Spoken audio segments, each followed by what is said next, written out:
Radiant team ban.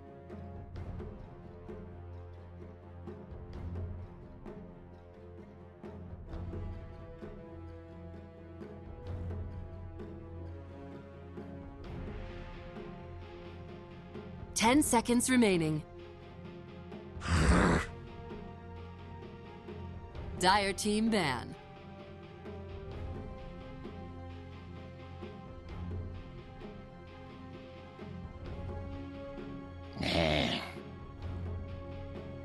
Radiant team ban.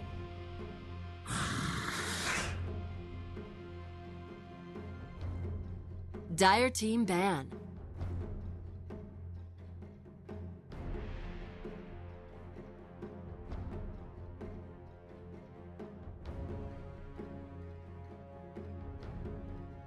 10 seconds remaining.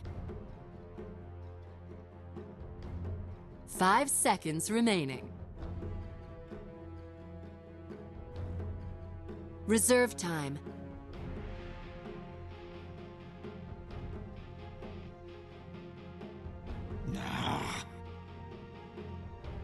Radiant team pick. War Chief. Dire team pick.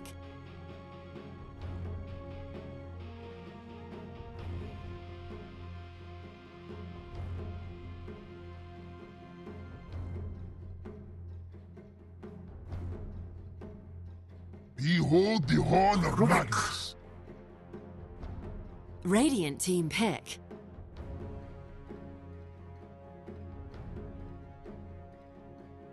Keeper of the Light. Dire team ban.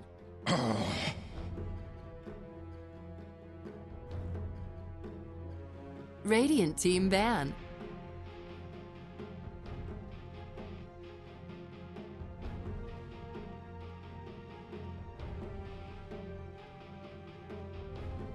Oh. Dire team ban.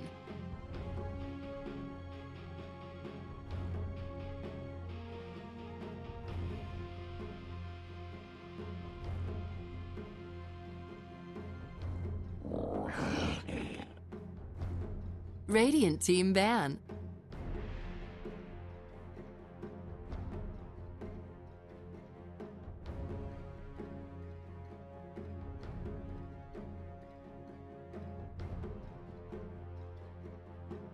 Ten seconds remaining. 5 seconds remaining. Reserve time.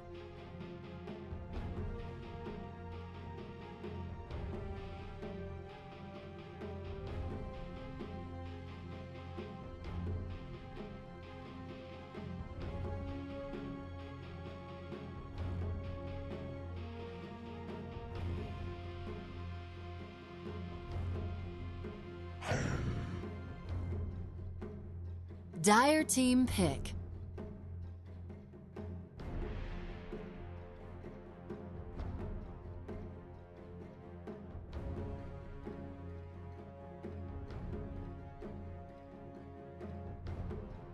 Ten seconds remaining. 5 seconds remaining.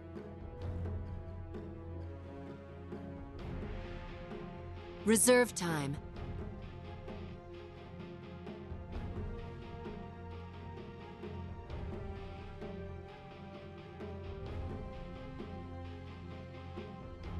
Ogre Magi!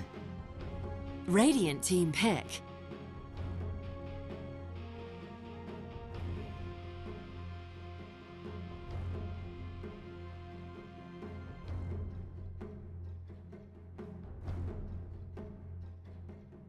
Ten seconds remaining. 5 seconds remaining.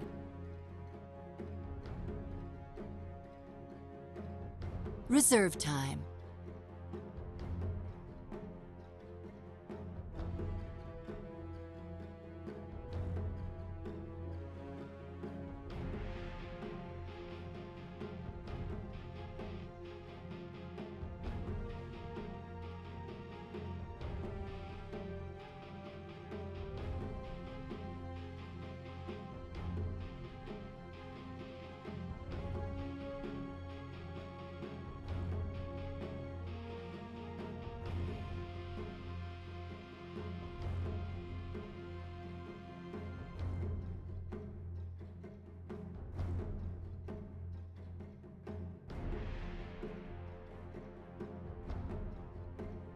Disruptor. Dire team pick.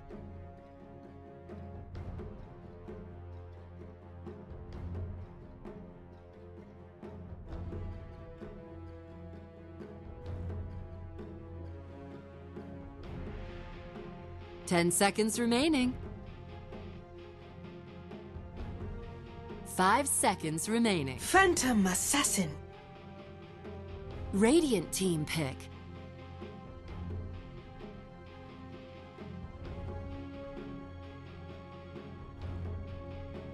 Shadow Fiend. Dire team ban.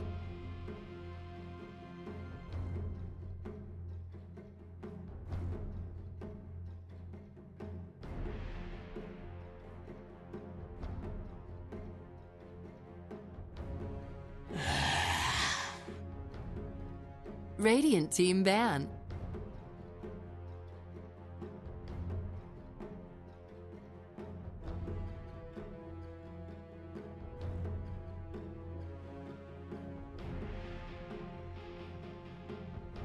Ten seconds remaining. 5 seconds remaining. Radiant team pick.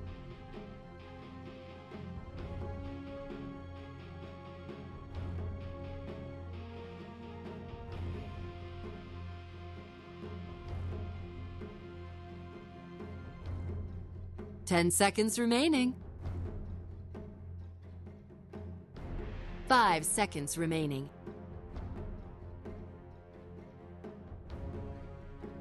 Reserve time.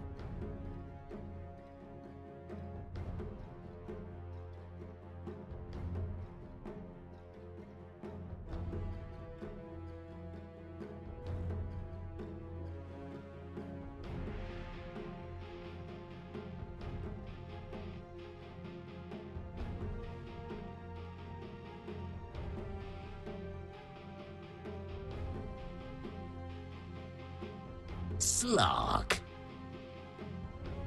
Dire team pick.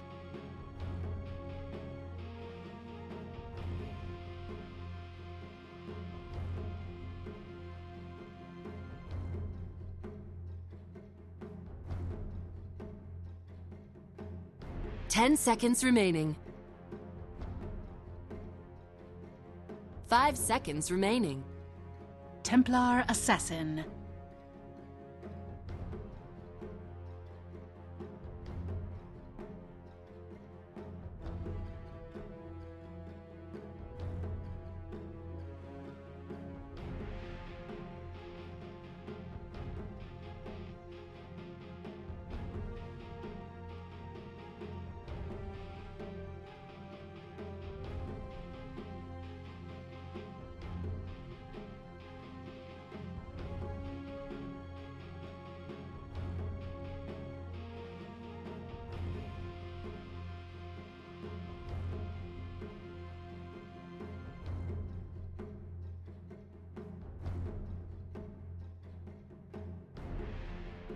Ten seconds remaining. 5 seconds remaining.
See, they are ready to go, boys.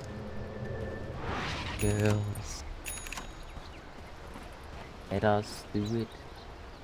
Gather up. The Ogre Magi is already on the move. Mr. Feymau wants to get some early wards on. He puts some uphill ward for the Templar Assassin to abuse. Makes sense. I mean, Templar Assassin is probably one of the best heroes that can abuse this little extra bit of vision without actually giving up that you have vision, because you just use it for to be able to, you know, side blade hit the other mid player.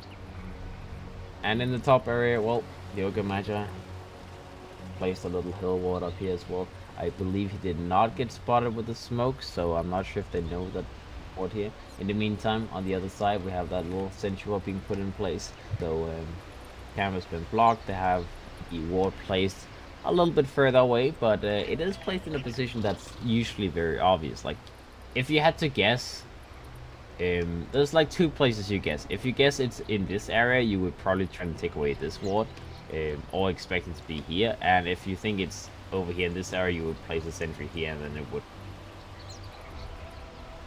I don't know, maybe, but I don't think they saw anything. It should be fine for the Centaur. It should be fine. Should be fine. Bottom lane, very, very deep. Up there, a ward being placed. Magnus does have his little stout shield available, not going for anything as fancy as... I've seen a lot of Magnus players go for like boots first or something like that. But I suppose in this game, it's... I don't know. I kind of think having boots this game, honestly. Because then you can dodge the pounds much, much easier if you have that extra little bit of movement speed. But I guess, you know, in the case where you just want to be able to hit and contest the creep wave, then having that stout shield is fine. You can tank through the pounds. You should be able to survive through it, and you can just skewer back afterwards. Any issues?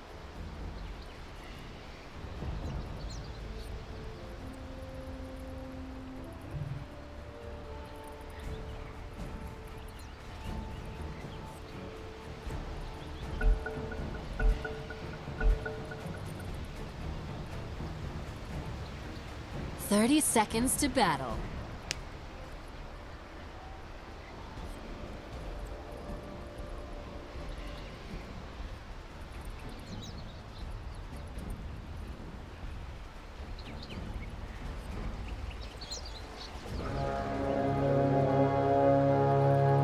Alrighty guys, let's see. Rubik was getting a little bit out of hand, getting up to the high ground, trying to see what was going on up there. Sadly, they didn't actually get to get the kill. I mean, they could have probably, if the Centaur was in position, get that stomp off and actually kill him with the Illuminate, but I guess not this time. The Rubik will get out just with a little warning. Mid lane, we have the Disruptor put in place to help this Shadow Fiend in the mid lane. Not quite the best here to do so, but you kind of have to send someone to the mid lane, because that Ogre Magi TA, the TA alone would win the matchup, and the Ogre Magi just makes it so much worse. So you have to get someone in there, and that means the Magnus is going to be 1v1 versus the Slug to begin with in this bottom lane. And what a joyful situation to be in as a Magnus, just to go in, be able to level up your Empower and just contest the creep wave to begin with. Hopefully get a lot of denies against that Slug. And yeah, it seems like Sigma Stress, they're going to be off to a good start. The Shadow Fiend still doesn't really get anything for him, so this Disruptor is only going to be valuable if you make sure the Shadow Fiend gets something out of it. Like, he needs to get those couple of lasses in the first few creep waves, otherwise this Magnus will benefit so much from it that it's not going to be worth having the Disruptor in the mid lane. The top lane, of course, okay, the Rubik is, you know, passing by, trying to see if there's that little sentry ward. He should be able to find it. It is in the backlines, of course, and he will be able to take it away. He needs to wait 2 more minutes before the cam respawns, though, so not quite the best early game for this Rubik.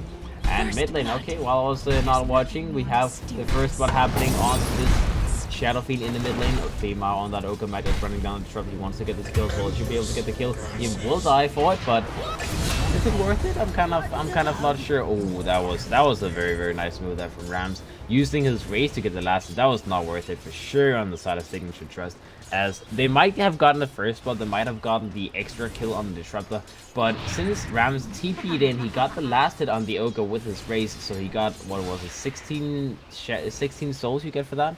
So suddenly he's sitting on max souls, he's sitting on 18 souls, and his damage output is going to be very, very unbearable. You can see that instantly after that kill, he can start contesting the TA, and the TA is dropping down very low. He will have to go and use that. Oh, they already used the Shrine Heal, so never mind. So he actually doesn't even have that option. He'll have to pick up a haste rune, walk back to his base, and I mean, speak about having a difficult start, right? A gift from the tempest of battle. Alright, looks like he will go to the bottom lane and use the shrine of the offlaner, so the Magnus will just be told, hey man, sorry, but this is mine now.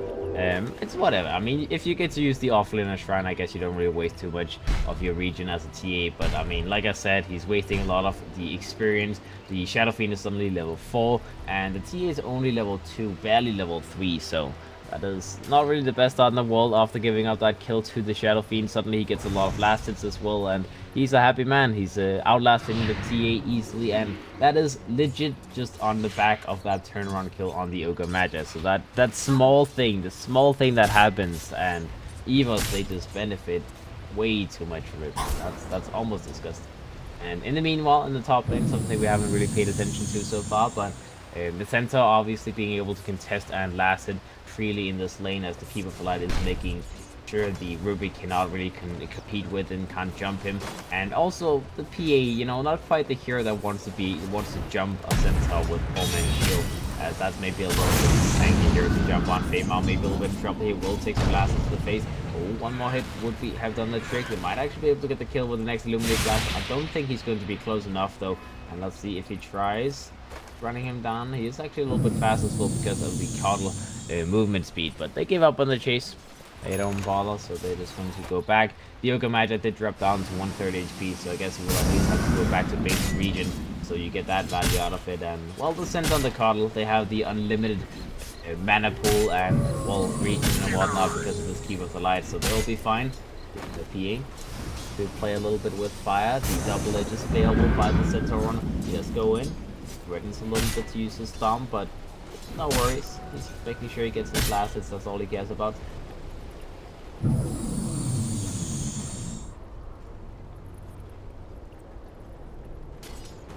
Bottom lane, let's see how the Slark is doing. 18 last hits so far, so I mean, he's not doing badly. He's not really being contested that much in this lane, despite the Magnus being solo, but the Magnus is also getting decent last hits. He's sitting with 15 last hits himself.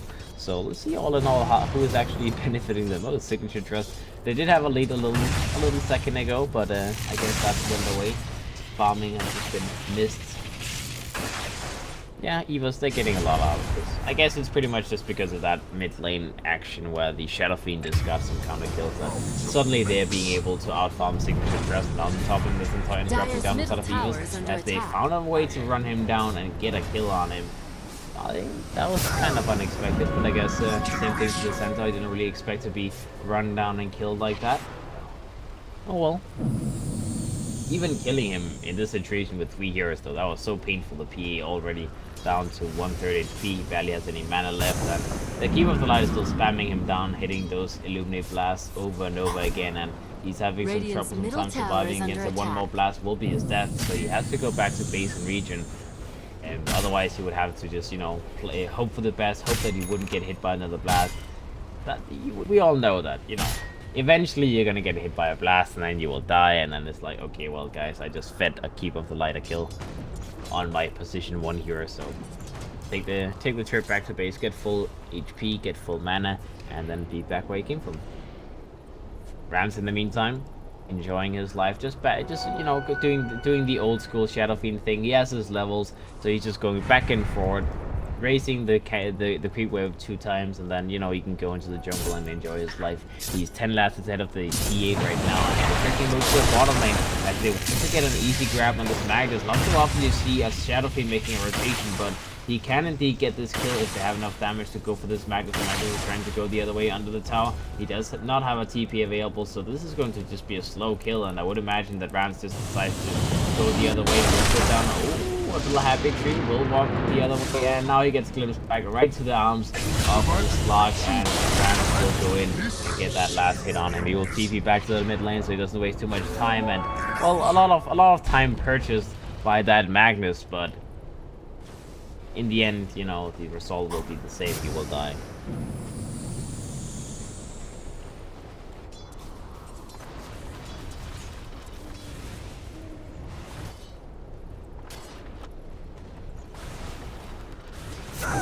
Bounty which my matriarch will prize.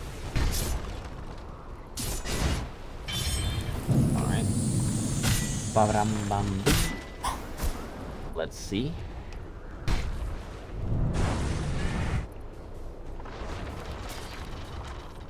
Well, so far so good. Dyer's middle 7.5 tower is under minutes attack. into the game. The Shadow Fiend is ahead of the TA by a small amount. Slark is ahead. Centaur is ahead. So all in all, Evos, they're getting out of the laning stage Dyer's top with tower the is lead. under attack. Of course, there's a little bit of farm to be had on the map as well. This cam has been stacked by the Keeper of the Light, and they're now trying to farm it up. They will be able to finish those creeps. In the meantime, there's an ancient stack waiting for the Templar Assassin to be farmed as well. So there's a little bit of net worth left on the map for T to get, and on the top lane they might actually lose the Centaur trying to finish off that stack. The Rubik will even manage to leech a lot of that experience as a couple of the big creeps died while he was around, and it looks like the Keeper of the Light will be killed as well. So they get 2 kills contesting that creep camp, and well, they get out ahead of it. So it was only the small creeps that got found by the Centaur and the Keeper of the Light. They will lose all of the big creeps to this PA, the Rubik leeching a little bit as well, and they both get killed. So that's a very big turnaround for the side of Signature Trust. Suddenly your Rubik is level 6. Like, you go in, you get a last hit, you get a lot of experience leech, and you're level 6 at the same time as your PA. Even though the Rubik didn't really necessarily leech that much. But, you know, Arcane Boots is completed all of a sudden. He's level 6, he's having a good time. So yeah, like that. Very well played. Centaur is also level 6, so the Stampede is going to be available for the next time they want to do something like that. And the Keeper of the Light, he's probably the one who's the most sad person, but he does have a couple of camps stacked up, ready to go. So I'm sure he will just continue where he left off. There's a lot of stacking to be done. He didn't actually manage to stack this camp, but it is a lot of creeps, so I guess it's kind of difficult. And the Centaur, he's obviously getting so much net worth out of this. He's the one getting all of the lasts. The Keeper of the Light doesn't really care about the lasts. He just wants the levels. He just wants to make sure that they both get a lot of experience, and that is what they do. As Centaur will get his level 7 from this camp. That is probably one of the most dangerous, the most painful camps I've ever seen. Double Hellbows, but oh well, they managed to take it away, and well, a lot of net worth given to them. They can go for the strength, get into position. The Shadow Fiend is going to TP in as well. Get that man up and running, and okay, the SMP was using the bottom lane for logic on that slot to get a kill on the Magnus, and that he will. Pops his ultimate, goes for that kill, and he will be able to get it. Alright, the finals will be completed by the Centaur. In the meantime, top lane we have Rams going in, popping that ultimate with his invisibility rune, and that is going to be a dead PA. That is a nice little pick off. Like the Disruptor in the mid lane in the meantime will try and get his way towards his level 6 as well. That's pretty much the only thing you need right now on the side of Evos. Level 6 in the Keeper of the Light is kind of meh. Doesn't really matter too much. He just gets more points in his chakra as well as his Illuminate. Some people like to go for the skill point in Spirit Form, but it's not like it's the most useful spell in the world in the early game. It doesn't change the game too much, but the Disruptor, that is a hero that can benefit very, very much from having that level 6 as soon as possible. The mid lane looks like they go in. Shadow Fiend goes in with that Shadow Fiend onto the Yoga match, and they go for the race. They get the kill. Looks like Troy will be a little bit in trouble as indeed he will be taken away with that double damage rune of the TA. He will get the counter kill, so 1-for-1 in the mid lane. And I believe that actually does favor Signature Trust a little bit more. Yeah, the Disruptor is actually worth more than the Yoga Magi, so okay with that, you know, better than nothing. They did also force a way to be. Wait, was that a stolen stampede? Yeah, that was a stolen stampede. Okay. I was gonna say they forced out a stampede, but it was actually their own stampede, so never mind.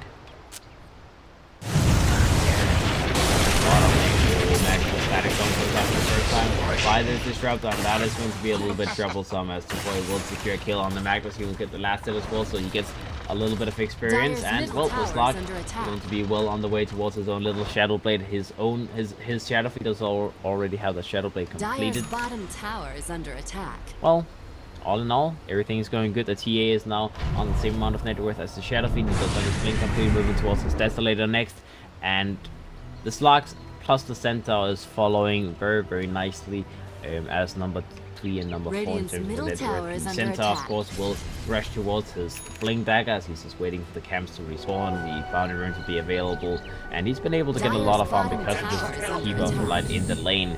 So I'm sure he just wants to continue following that path, and well, only 1,000 gold to go before he can get his blink up and running. We have a 2-man smoke coming out in the meantime from the Templar Assassins as well as the Ogre Magi. They want to try and wrap around and find Shadow Fiend most likely, but Dire's bottom with tower is that under attack. goddamn pesky Shadow Blade, it makes it a little bit annoying. And in the top lane, the Keeper of the Light is up here, the Centaur's up here as well. They put down a little trap they can use later, obviously for some vision, so they know who's Radiant following this structures. area. They still have the leftovers off that smoke. They push the stampede, they run down. Stampede gets up to the side of Evos. They try to get themselves out of here, but looks like they're going to be a little bit in trouble doing so. Oh, the Centaur does get out. Didn't they have anything available? Okay, apparently they used both the lift as well as the fire blast before that on the Keeper of the Light, so none of them was available. And the Centaur is going to get out of there. In the meantime, PA gets taken down in the bottom lane by Logic on that slug. He takes the tower, he takes the kill on the PA as well, as that is a pretty big bounty given away. Dire's bottom tower is under attack. Because as his position wants to go for a dive on that Centaur, looks like he's going to be the target. Run down, a couple of hits, Stomp comes out, out of the alive, Slug comes in the meantime with a Shadow Blade, tries to get the kill very quickly, RP comes up from the Magnus, and looks like the Slug is going to be in trouble. He will be taken down, the Shadow Fiend comes in with his own Shadow Blade, will get 1 kill, will get 2 kills, so the Rubik as well as the Ogre drops down. Templar Assassin is going to be in a little bit of trouble. Refraction will keep him alive for a couple of seconds. Doesn't get the blink away. He does have his blink available. Will get the blink away. If PA needs to get a blink to the low ground, he will do that as well. So to make sure that they only lose the 2 supports and they don't lose anything more. They were very close to losing both the PA as well as the Templar Assassin. Even the Magnus was low HP getting out of there. So that was very, very close to going horribly wrong from the side of Signature Trust. But they do get the better trade-off. They kill the Slug as well to disrupt and they lose their 2 supports. Alright, well, very, very close to going horribly wrong, but, you know, well played by the side of Signature Trust. They shut down the Centaur a little bit by This should make my life sure his easier. blink is going to be a little bit later. He Dire's actually decided to top just buy tower is Tranquil under Boots attack. rather than have them on Burn Boots for a little while longer, so he has some more region. And now let's see, we have the Ogre Magi smoke that's moving in. You see the Centaur on and they stomp all of that Centaur creep that they have as well from the Magnus creep. So I guess that's the PA. He is the Dominator. I was wondering who had the helm of the Dominator. But the Magnus, he's rushing towards the blink dagger this game. He'll need about 700 more gold before that is completed. The Templar Assassin ended up dropping down the mid lane. Looks like it kind of feels like this is what happens the whole game. Like you kill someone one place on the map, and then for some reason there's a hero who's left alone on your Dire's team middle doing tower is some under solo things, and he gets picked off on the other side of the map. Same thing happened with the PA earlier on the side of Dire's Signature middle Trust. Like tower they're has fighting in the top lane, and then suddenly the PA dies solo to the Slug bottom. Maybe not the best way to play it. I'm sure when you fight, then your solo hero should either be joining the fight or he should be playing safe in the jungle. So kind of some small misplays from the side of Trust that does cost them some kills once in a while, and Evos, they're taking advantage of it. The Slug is now moving straight towards that extra save, but we'll have that up at a good time. Most likely he did have some good timings with the Shadow Blade, and well, he's been part of a lot of kills. Sure, he died in the top lane, but apart from that, he's been having a very, very good early game. Disruptor can as well now, so he had not necessarily that much farm on him, but he does have good levels. And they Dire's try to top set up tower in is under the attack. bottom lane on that match. They want to get this kill, they go for the pound. They do have that pound available, and look at that hero being used, but it's really just not going to do anything. And now the Slug is going to be a little bit in trouble. Does get RP, but he does survive. Pulls ultimate off, and that is going to be the RP on the cooldown. Not able to get a counter kill on that Slug. Nice try, but in the end it doesn't really work out. See the Centaur bottom lane as well. Still trying to find anywhere he can farm to finish out that blink, but all of the camps has already been farmed by the Shadow Fiend. The Shadow Fiend with the Dragonlance completed now. Double damage rune in the bottle, and well, the next item is going to be the BKB, obviously, so you can counteract the effect of the stuns of Signature Trust. You don't really want to be stunned every single time you go in. You don't want to be slow. You just want to be able to go in and do everything you possibly can. Apparently someone's having some what's it called? Some packet loss or whatever, but that does happen pretty frequently. Everyone is having packet loss issues. Top lane goes in, tries to take down that little Sensei. He will be able to take that down. You know, Micro is a little bit hot. In the meantime, the Slack tries to get himself away. He does find out that they have a support in place in front of the tower. And well, he will get himself out. He will just reach it out slowly. He does have his ultimate available in 10 seconds. So maybe they can try to defend this tower, especially with the Keep Up the Life being here. He can just spam out those waves while he's securing some of his own farm. He's just to the point, but he wants to go for the he gets taken down. Shadow Fiend goes for Reclamation Souls. Still on the PA. It's too high. It looks like the Shadow Fiend will die. The Magnus will die from the after effect with that Reclamation Soul blast. Daymar will be the next one to drop. So 4 gets taken down on the side of Signature Trust for that Shadow Fiend kill. In the meantime, in the top end, looks like the TA is going to be a little in trouble. He will be killed as well. As that is a full 5-man team wipe on the side of Trust.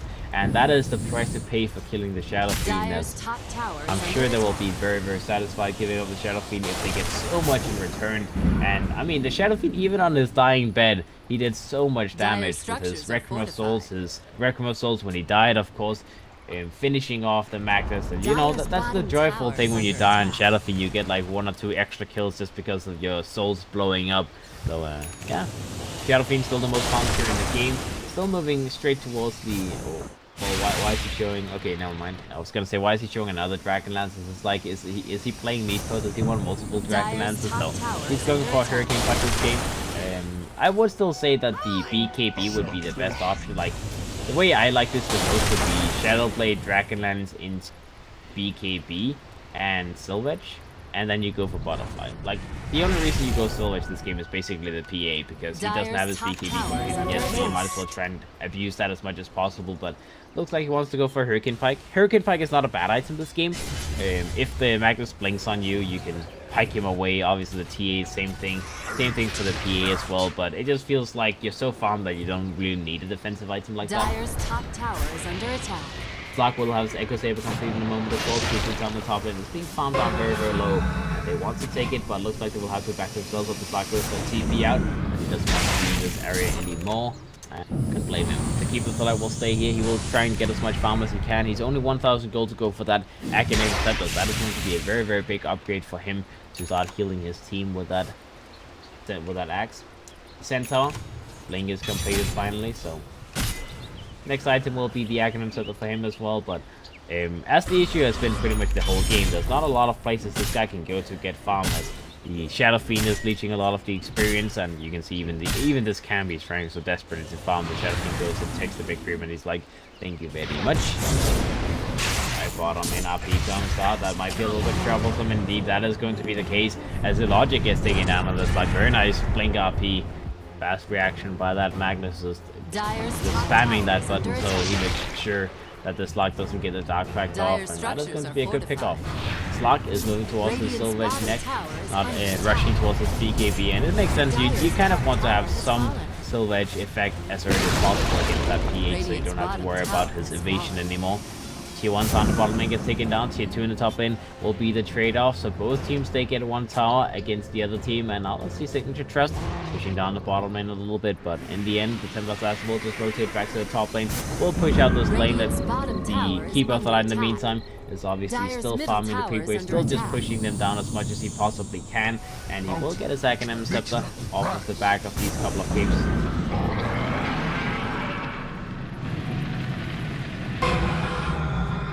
Alright, let's see. Log on the hunt, trying to find a jump. He jumps out. Again, having that Stolen Stampede. Feels like they have that Stolen Stampede every single time, but I guess it's not really a difficult spell to steal anyways. Yeah. Doesn't help him though, does not help him. Slog will still get the kill on the Rubik as he got that pounce off in time. The TA does have his Desolator completed now, so he's going to do a lot more damage than otherwise. Templar Assassin having that Desolator completed, so I guess maybe not the greatest value in the world having 2 Desolators on the same team. You don't really get a benefit with it. The PA should have maybe gone for something different. Like in a game like this, I guess. What would you actually go for? That's the question, right? I guess just Basher Rush, maybe go for like a Sanjin Yasha or a Mantis style, but a Desolator doesn't seem like the best option in the PA. It's awkward not having a Desolator just because you get a lot less damage on the PA, but stacking Desolators on your team is never really going to be a good option. And between the PA and the TA, I guess the TA needs Dessel a lot more. I don't know. It's close. I do understand why both pick up a Desolator though. It's like the heroes is just awkward without Desolator damage. Dyer's bottom tower is under It attack. would just feel weird. It would just feel weird. Now, the PA goes into Roshan, the ones trying to take this down for themselves. Looks like that is going to be the plan. In the meantime, Evos are going to be able to scout out this happening. Looks like it is going to be a little bit too late if they move into position. Centaur is going to run down towards the area. Roshan is down to 130 HP, and it looks like maybe, just maybe, if they go in straight away, no, they don't even know this is happening. And that is going to be Roshan dropping down. They might be able to take this one. RP comes out onto 3 heroes. That is a big one. As the TA goes in, gets all of those hits off. With the side blades just hitting like a truck. The Shadow Fiend dies, the Centaur and the Disruptor will be quick to follow. Sure, the PA did drop down, giving up the Aegis straight away, but goddamn. That Magnus showed up big, getting a very, very nice line with that RP off the TA. Went in and hit everyone with those side blades hit. That was painful. That was very painful.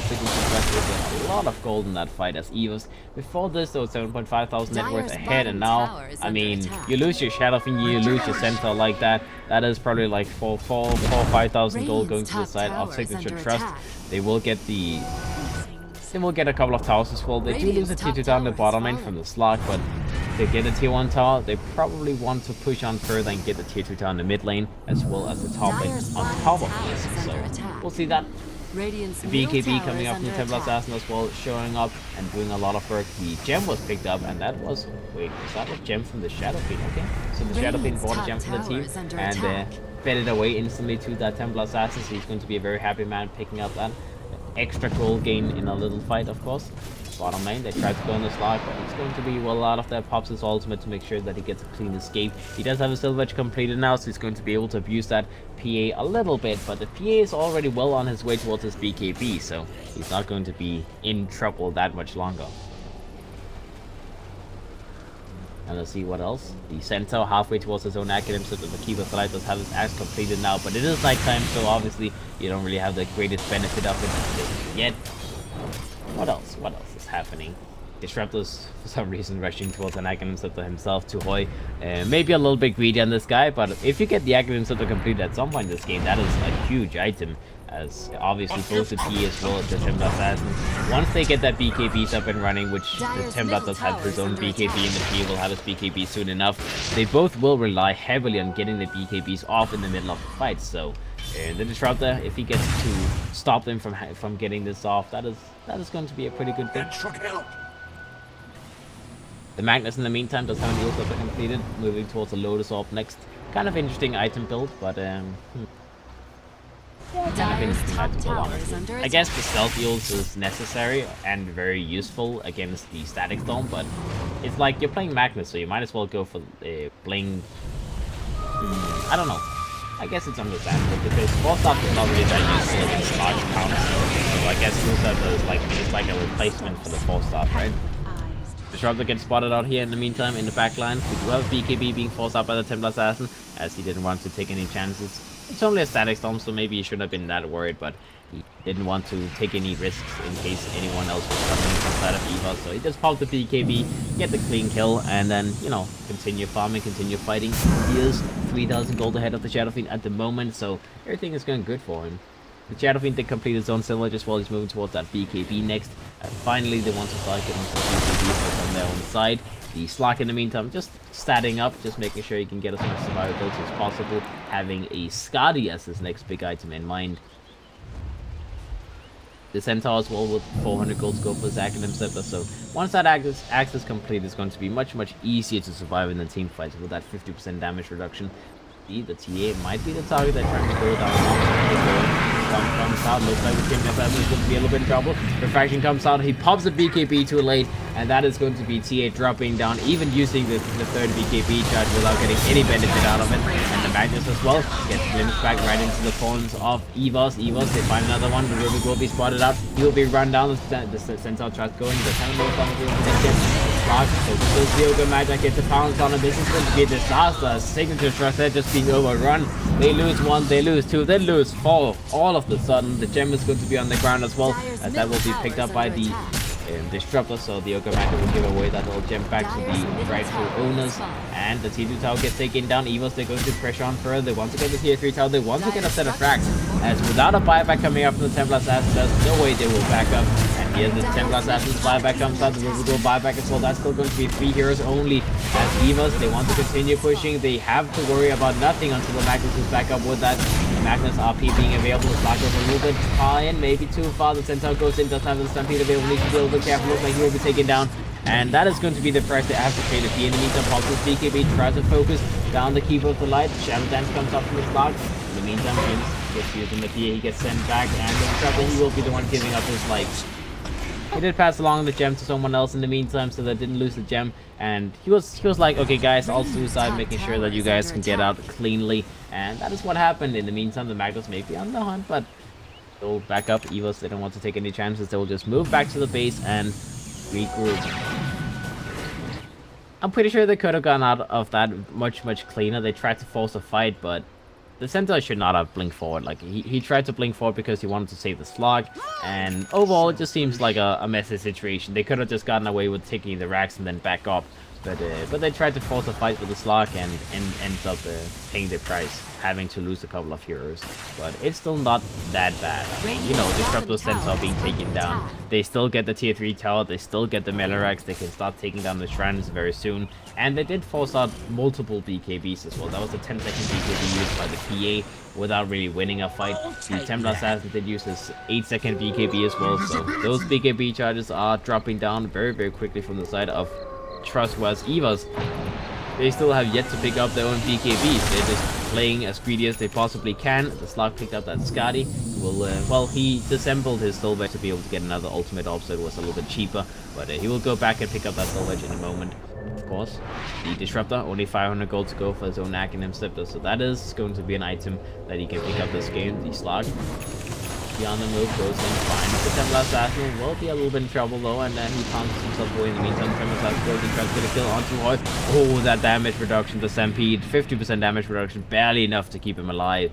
As that is going to be a very nicely timed ultimate from the Centaur, keeping his friend alive. Centaur in the meantime rushing towards a refresher up, as he has enough for pretty much one per servant, so it's going to take a little while to finish the rest. Shadow Fiend does have his BKB, completely moving towards an MKB next, but he doesn't have to worry about that PA's invasion at all this game. I guess that's not a bad idea. Ghost Step this up on the Keeper of the Light. He has the gem on him, as well as it's nighttime right now, so he doesn't really get the benefit of it. But either way, you know, they reclaimed the gem earlier. The PA on top of the BKB most likely will go for Bastion next. The Magnus still working on that Lotus Orb. Rubik trying to get his blink halfway towards it. Earn on the Okamite. The Templar Assassin moving towards his Bloodstone as the next big item, but not really getting that much on the side of Signature Trust right now. They tried to run down the Slug, but he already used the Dark Pack, so that Orchid effect is not really going to do anything. And the Slug will just be sent to the top lane. He will be sent on a split push mission from this Keeper of the Light, and he's going to try and force them back, and that is what he will do. They all go back. Bottom lane got pushed in by the Centaur, and the top lane got pushed in by the Slug as well. So they just get forced back. They will TP back. They will push out the lanes again. And Signature Trust trying to get out of that base, not really going to be the most useful thing in the world. A gift from the tempest of battle. Unfortunate. It should make my life easier. I would imagine that the Keep of the Light will start moving around once it's daytime and actually take away these Observer wards from Trust, as they have a lot of wards up right now, obviously trying to abuse the nighttime as much as possible. They have a lot of traps around the area as well, but once it's daytime, it's going to be much easier for these Keep of the Light to just walk around and keep on everything, as you will get that extended vision. See, Signature Trust, maybe looking for Smoke Gang, as this is kind of the position you're in. You're about 15,000 net worth behind. You've lost the first set of racks. You're losing shrines. Roshan is going to be up in a moment. So when you're this far behind, you would rather want to smoke up, take a fight, and then hope that you can win the fight and then get Roshan on the back of it, rather than just wait and potentially give up Roshan for free. So we'll see. Drops up, does have his Academics of ultimate available. Needs to be a little bit careful using it, though. He doesn't want to just use it for nothing. And oh, he gets jumped, he gets killed, as the PA will get a little two-hit, one kill kind of action going on. Well, I like that he tried to save the Static Storm. He was like, he didn't want to just use the Static Storm as a zoning tool, but in the end, he ended up dying. He would have probably died either way, like no matter how he played that, so it was kind of whatever, but you might as well use the static storm if you're gonna die anyways, right? It's not like it's a spell that's useful to save, but oh well. Deep bottom in. Slot. But they find a jump on him. They find that RP as well. That's into what does scatter that slot, and he was not quick enough to react, so he will be taken down. Very nice move from the Magnus as he goes in and he blows him up. Make sure that the PA gets that triple killing spree. Gold. Let's see the Templar it's not looking good. He gets taken down. As that is an active static storm, not able to use that BKB. Rams goes in for a point blank Requiem of Souls, and he will take away the Templar Assassin. He will take the first shot on top of that. And this is what I was talking about earlier. You make a play on one side of the map with Signature Trust to get a kill on the slog in the bottom lane, and then in the meantime your Templar Assassin is in the pit all alone. That's just not how it works. And he ends up paying the price. They will lose the Templar. They will get a turnaround kill on the Disruptor, but lose the Rubik as well. All in all, it's going to be 2 for 2 on the map. Roshan goes to the side of Evos. They pick up the Aegis on the Shadow Fiend, so it is actually still going to be Evos that gets the better trade-off here, just because the Templar Assassin felt like being a solo warrior for a little while, and that's a very painful loss to take. As it looked like it, you know, Signature Trust finally they get something good. They get a good team fight. They get a good pick off, but then you lose everything again because you just give up the kills. The Lotus Orb is going to be completed by the Magnus now, so they have ways to deal with the potential hexes, mana leaks from the Keeper of the Light, the Thunder Strike from the Disruptor, of course, and, well, everything else that might be a little bit annoying. Also, glimpse. you can make sure that the Disruptor glimpses himself. That's kind of fancy.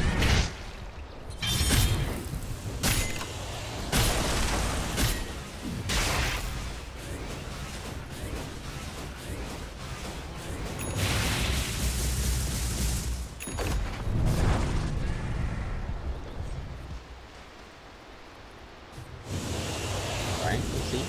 Well, back to the pushing mission on the side of Evos, as it is time to go for the bottom lane to have the Aegis, so they want to try and force high ground and get another set of racks. They've already taken the mid metal racks. They've taken all of the all of the shrines on the map full, so there's not really anything else for them to do other than just push high ground. They do have daytime as well, so the Keeper of the Light will have the value of having his little healing powers. The Centaur does TP himself to the top lane. Looks like he is desperately trying to finish his refresher up, so he's like telling his team, guys, just let me finish up a little bit of farm on the map, and then I can get my refresher up, and then we will be ready to take a big fight. Like he will be refocusing bottom lane yet again as they're taking a fight. In the meantime, the Slot goes in, ends up being a little bit in trouble as they get the kill on him. That is not what they were hoping for. They didn't even have to use the RP for that. They just used the Orchid, and that is going to be good enough to get a kill on the Slot. So looks like Evos will have to back themselves up. They will have to wait for the respawn of the Slug until they can go again. Alright, that's a little bit unfortunate, losing the Slug like that. But, oh well, they still have the Aegis up. They still have an MKB on the Shadow Fiend, so he does a lot of damage. And I believe they will still be able to use the Aegis for at least a couple of minutes once the Slug is back up.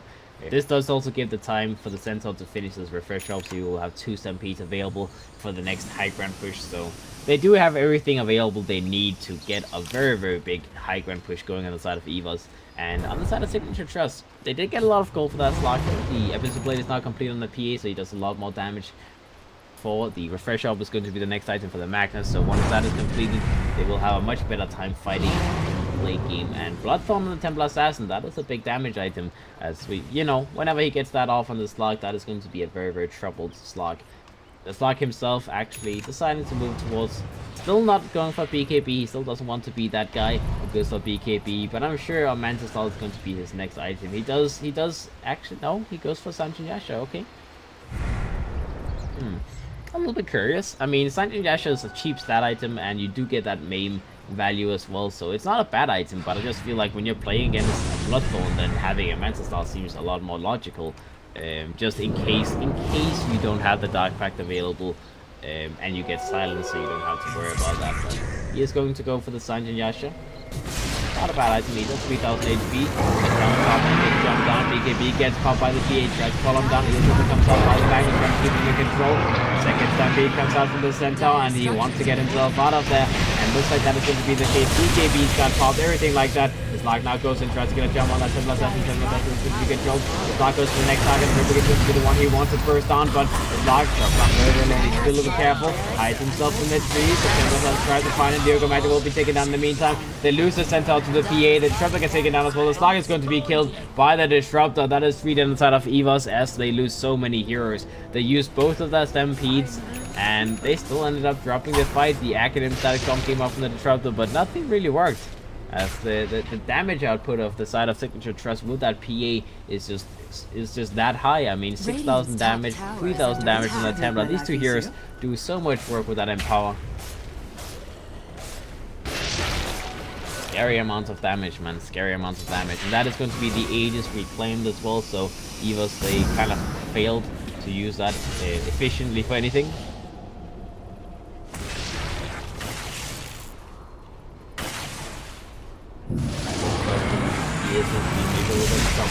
He comes up really big, and again managed to set up another kill. Looks like the Shadow Fiend is going to be the next one that gets run down. BKB gets popped just in case of emergency, so he doesn't have to worry about anything. That was a 10-second BKB though. That's actually the first time Ramses used his BKB this game, because every single fight the last 10-15 minutes he's not really been there. He's not really been part of them. It's pretty much just Evos either taking fights with a few heroes and then they get picked off, or just being picked off. So Signature Trust managed to take away that net worth lead that Evos they had climbed up for themselves. It's now going to be down to maybe like 10,000, and the net worth, what's it called, the experience lead, is all the way down in favor of Signature Trust now. So Evos, I'm not sure what the next move is there for them would be. I mean, I guess the Slark needs to kind of worry about his next item. Sanjin Yasha, I don't think is going to be good enough, but it looks like he's committing forward. The Centaur doesn't really get much stronger than he is right now with that refresh up being on cooldown. The Shadow Fiend, I guess, you know, the Satanic is going to be a nice upgrade for him, but again, he's also pretty much 6-slotted now, so they don't get much stronger on the side of Evos, whereas Signature Trust, they still have some room to grow. I mean, PA can finish up that Hyperstone and pick up, I imagine it will be an Assault Crest, and then, you know, replace the Helm of the Dominator with something more useful, like a Butterfly, maybe a big stat item like the Satanic as well. We'll see. He does have a lot of room to grow. The Templar Assassin can pick up something big as well. Looks like he's also moving towards a Hyperstone purchase, so I hope one of them is going to not, like, you know, I hope it's not going to be a double Assault Crest as well. Most likely the PA will just go for Hyperstone instead. Slark gets run down now, gets silenced out. That's going to be trouble from the plot dog doing so much work on him. He might actually be turned down here. No, he's going to barely be alive, and if you manage to keep him up and running this time around, so he doesn't get punished for not having that BKB still. That was very close though, and well, think about what a Mental Cloud could do in that situation, right? EA, Bloodstone comes out again, gets controlled, not able to use any of his spells. The boy gets run down, looks like he will be taken down. The bottom will be taken down as well. Signature Trust, they will take that for themselves. In the meantime, the range frags in the mid lane gets taken down from the side of Evos, so they do trade a little bit. Sure, range frags is not really worth that much, as you know, it's kind of one of those things that it's going to drop down eventually, so you don't really care too much if it happens too early or too late. But the top side of frags is going to be in danger as well as Evos. They're pushing on with that Shadow Fiend as well as the Keep of the Light, so Signature Trust, they will have to back themselves up. They will have to stop this push from happening and just, you know, go back, defend, as they're playing against the Keep of the Light. So as long as the Keep of the Light is on the enemy's side of the map, then you can always just recall people and turn any defense into a push. So that's the glory of having a Keep of the Light, right? You know, you can always defend with a couple of heroes and then just rotate in, try and go for a push instead. The Slark is going to be invisible for now, but I'm sure once people start TPing out, he's going to be the one who stays and maybe tries to find a pick off. He doesn't have a basher though, so he actually cannot get a pick off on anyone. I don't think he kills anyone fast enough at this point to actually stop them from TP if they just TP out straight away. So I guess that's kind of going to be a useless attempt, but we'll see.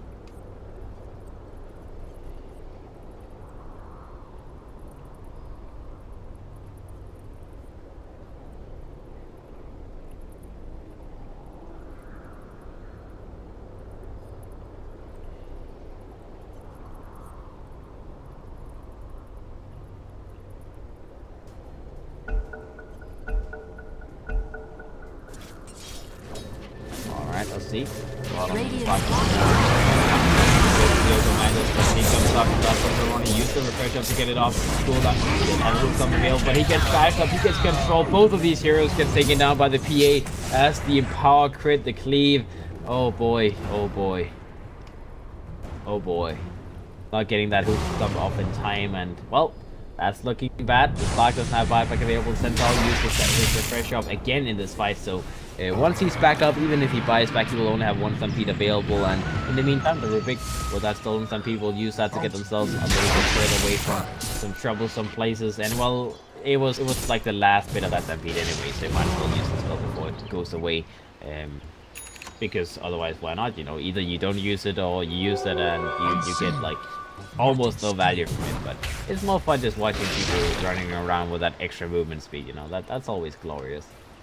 And let's see the P8 that's finished up on Assault Crash, so it looks like they are indeed not really communicating. My Pro as well as WMN. These two players are really not communicating with each other about what items they should get each other, since they're both looking for Assault Crashes. Oh, and they will both buy it. Oh boy, guys, please save my eyes for this torment. Ah, God. I mean, how can you not realize that this is happening? Like you get a pop up whenever people pick up Assault Crash. I'm sure someone on that team is actually shouting at these dudes, saying, "Guys, you have a Desolator each. You have an Assault Crash each. Like, stop the misery, please." Like, the one thing you can say that is valuable about this is obviously that you don't have to have everyone gathered on the team to have Assault Crashes. Like, you can be split up in groups, which they have been for a big part of the game. So, no matter where they are, the PA as well as the TA will both have these two effects, which they desperately need. But it just feels like a lot of gold wasted that you don't really get the value of. I mean, if you think about it, the PA could instead have gone for a moonshot and just have extra attack speed, and then whenever he's near the TA, he would have a lot of armor as well as have an insane amount of attack speed. He could go for another damage item like a Bloodthorn himself. There's so many things that would have been more valuable for the PA to have. And same thing for the TA. I mean, instead of this, he could have gone for a Butterfly, have Evasion as well on top of an Assault Crash. So, yeah, it feels like a waste. It feels like a waste. Alright, let's see. The Satanic is completed now by the Shadow Fiend. He's moving towards a Moonshot next. Blarg does have a hell of an That is the item he decided to go for in the end, as like I said, the Sanjin Yasha just felt like a very, very strange item. Heaven's Halberd is more understandable. You get the main value, you get the evasion value, as no one has MKBs on the side of Saving Should Trust. They do have the Bloodthorn, of course, but they don't have any MKB effects. Evasion is going to be useful, and well, once the BKB is over, having that Heaven's Halberd effect is actually not a bad idea. Even though it's an item you never really see on the slot, it's not a bad item.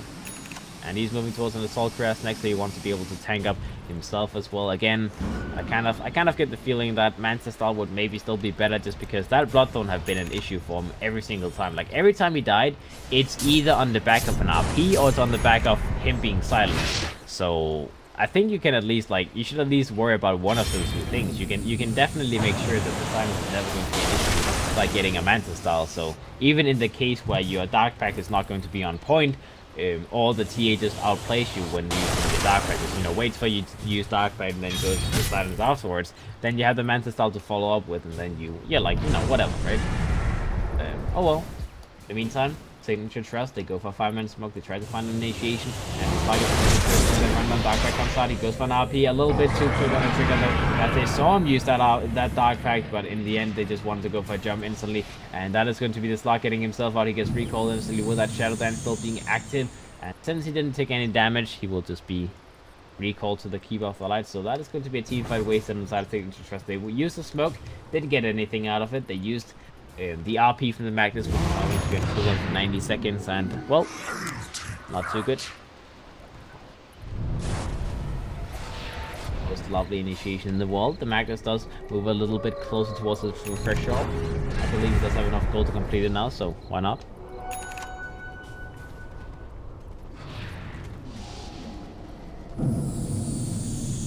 And in the meantime, Evos, they go for some this is the best time for them to fight. I mean, they just saw them waste RP, so, you know, if you ever have a good time to fight, then this is definitely going to be one of them.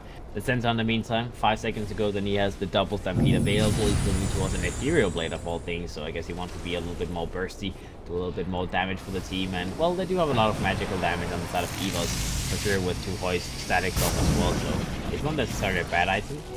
Having like a walking Ethereal Blade, having a walking Ghost effect for any of your teammates as well. He can shoot it onto the slot in case he's in danger. The Keep of Thought as well, having a Hex completed, so yeah, a lot of big items on the support here on the side of Evos.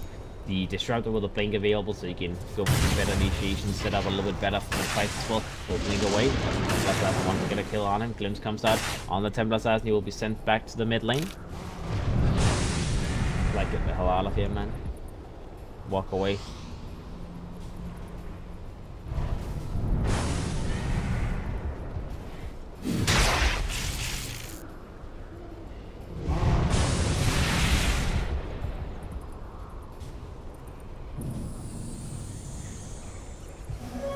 Regeneration.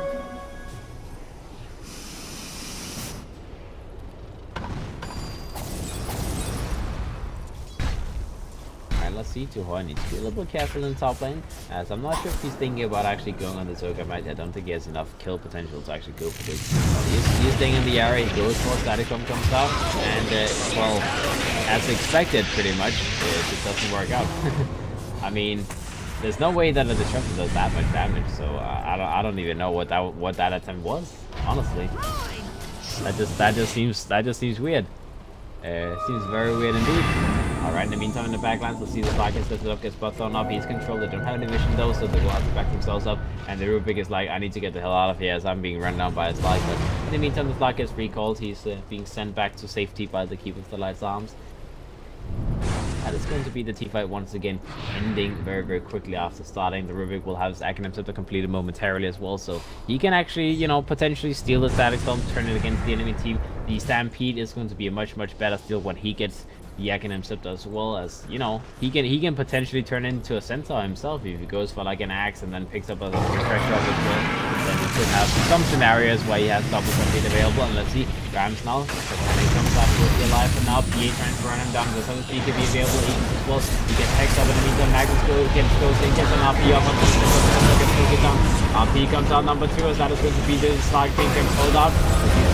Both grabs on in the meantime, doesn't get to use his keys or anything like that. The BKB is still on cooldown, but the Academic Static Storm make sure that they didn't get it off. In the meantime, the Shadow Fiend goes invisible, keeps himself alive, and the fires back, gets another Stampede off, trying to keep his team alive. That is the last Stampede they can actually use. The Rubik gets taken down as well. Looks like the piece he gets the jump away, but that was a mana leak on him, so he gets stunned up.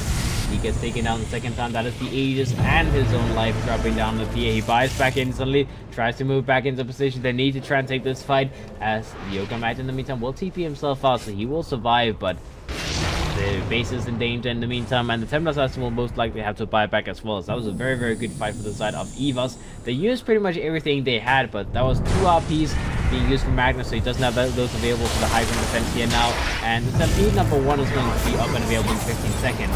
That is going to be a good fight to take from the side of Evos. Rand takes a lot of damage from that PA. The PA is thinking about jumping in, only 7 seconds before he has his BKB available. He needs to wait for that to be up and running. Goes to the Keep of the Light, gets a little back in the face of it, goes to a jump on him, gets up that BKB, gets probably trying to take this by Static Storm. Not able to stop his PA from moving, but he's taking so much damage to his side. Either way, the Magnus goes in, steals him away. Don't have to get himself away. Comes out, keeping himself alive. The Slug gets jumped on. In the meantime, Bloodthorn comes out. He's going to take a lot of burn damage here, and he will be killed. That is a dead Slug. In the meantime, the Disruptor falls down next. The Keep of the Light is going to be the 3rd one to fall, as they're chasing on the side of Signature Trust out. They used all of their buybacks, and they need to find a lot of kills. They've found 3. Can they find more? The Rubik is going to try and run down the Centaur one. He's going to get a little bit closer to him. He also has his what's it called, his Klima Cape available. The Centaur still not having his Blink available. Oh, they see him. They see him. Pounce comes out. The Rubik, he actually pounces past him. Oh, they see him, they find him. The Centaur will be spotted out. Looks like he's going to be the next one to fall. That is going to be 4 people dead inside of Evos. That is the Centaur using his buyback earlier and dying, so okay. Speak about back and forward action, but this might actually give Signature Trust an opening to abuse, because the Magnus will have his RPs available very soon, 60 seconds to go for the second RP, and they don't have to deal with a Centaur Warner. That is a big part of the team fight from the side of Evos, having those Stampedes available, but that is 80 seconds without the Centaur available, so if they can go for a push now, that is going to be them maybe able to get a set of racks and nullify these buybacks that they use themselves. The PA goes in aggressively, tries to go for a jump, but it's a little bit too deep, as the PA is in trouble. He gets taken down. Oh, the Templar Assassin jumps right into the static Thomas. Well, none of them getting that BKBs off. What the hell is happening? Okay, guys, well, never mind. I said they could potentially nullify the effect, but then they run straight head and heels into a static storm from that destruction without that BKBs up and running. That's just not good. So the PA as well as the Templar Assassin both dead for the next 80 seconds, and I imagine this is why Evos is just looking to end the game. They don't have anything to worry about. The TFO toss is already down. The shrine, well, what's it called? The fortification is available on the side of Signature Trust, but I mean, they have 3 heroes. They have no damage available. There's RPs on the Magnus. He will go for a skill. He will go for RP. He'll go for another skill. Will go for another RP. Most likely trying to RP him into the base, and he actually does manage to pull him all the way into the base. Brings him down. Very, very well played by the Magnus, wanting on a buyback from the Shadow Fiend, but even though that play was very, very fancy made, I'm sure it's not going to be good enough to actually hold this base, and the Shadow Fiend will come right back in. The Slag is going to be fighting these people. He will keep them away, and that is going to be the end of it. As the Yoga Meta gets taken down, they look for more kills. Buyback comes out from the Yoga. GG well played gets called, as that is going to be game 1 going to the side of Evos after a long and bloody game for both sides. Oh boy. Oh boy. What a game.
10 seconds remaining. 5 seconds remaining. Dire team ban.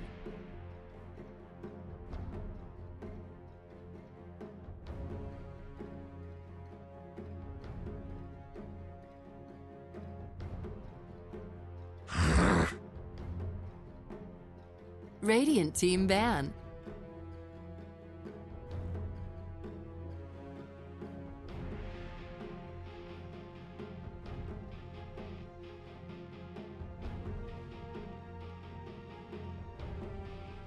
Ten seconds remaining.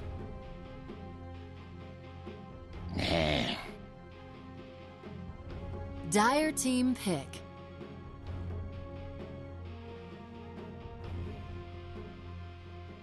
Radiant team pick.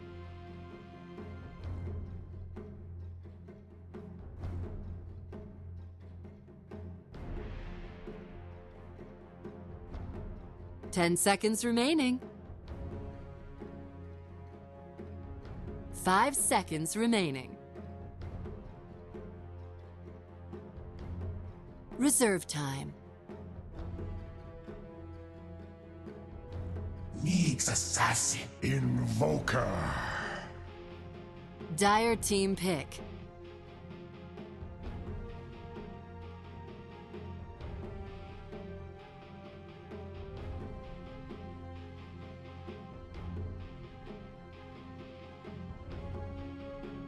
Ten seconds remaining.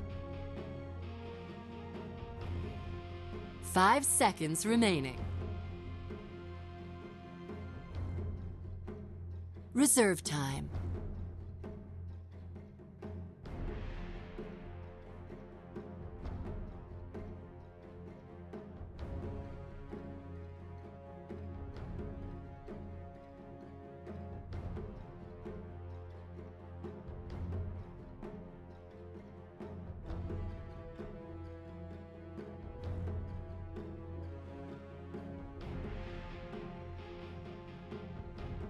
Juggernaut. Radiant team ban.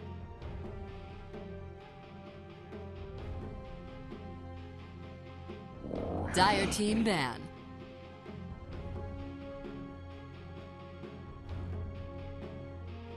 Radiant team ban.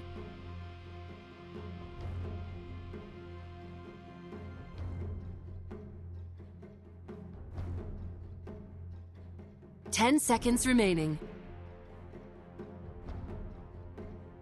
5 seconds remaining.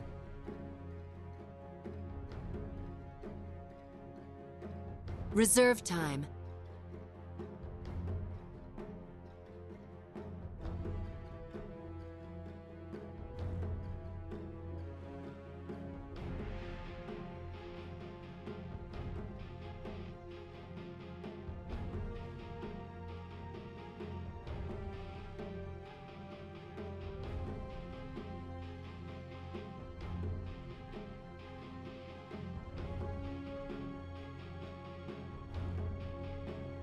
Dire team ban.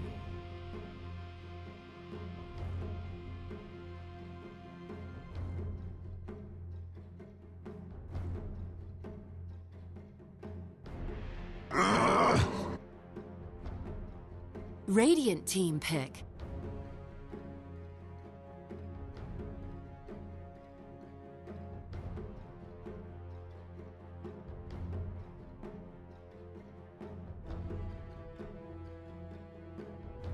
Ten seconds remaining. 5 seconds remaining. Reserve time.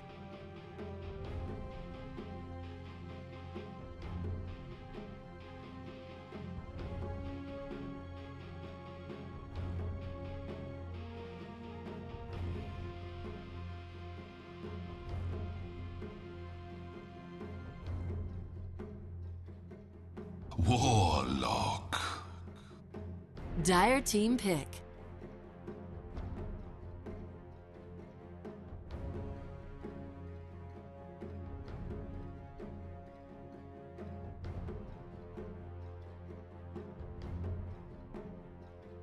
10 seconds remaining.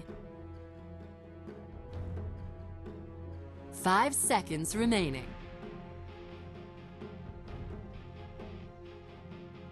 Reserve time.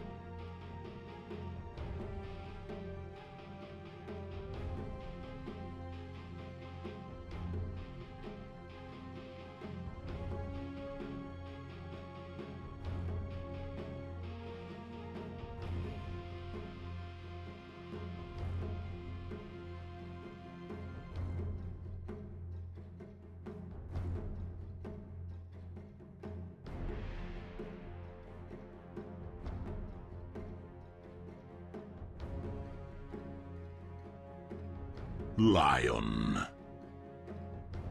Radiant team pick. Axe.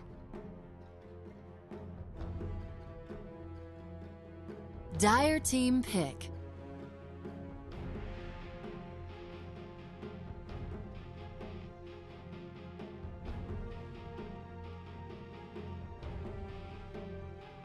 Bounty hunter. Radiant team ban.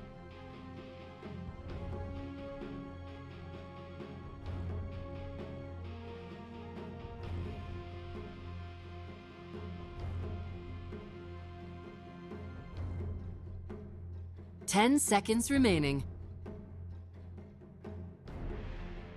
5 seconds remaining.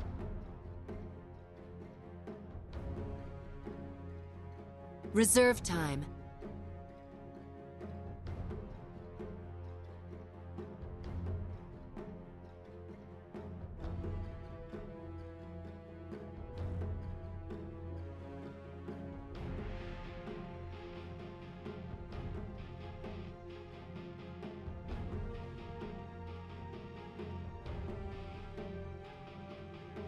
Dire team ban.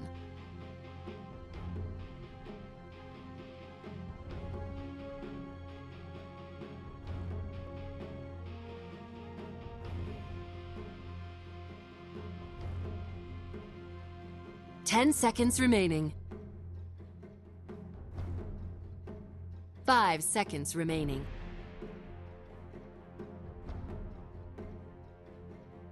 Reserve time.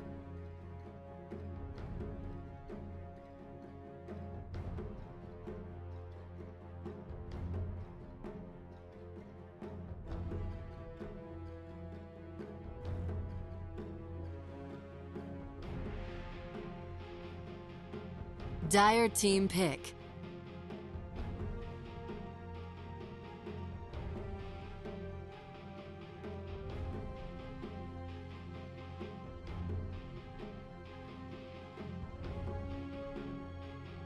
Ten seconds remaining. 5 seconds remaining.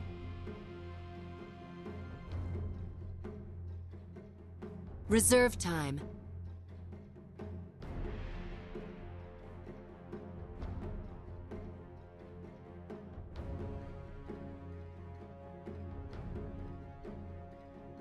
Lone Druid. Radiant team pick.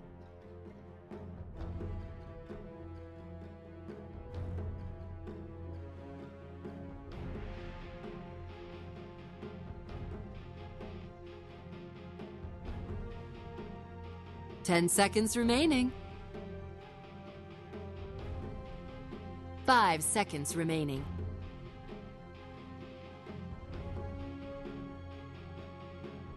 Reserve time.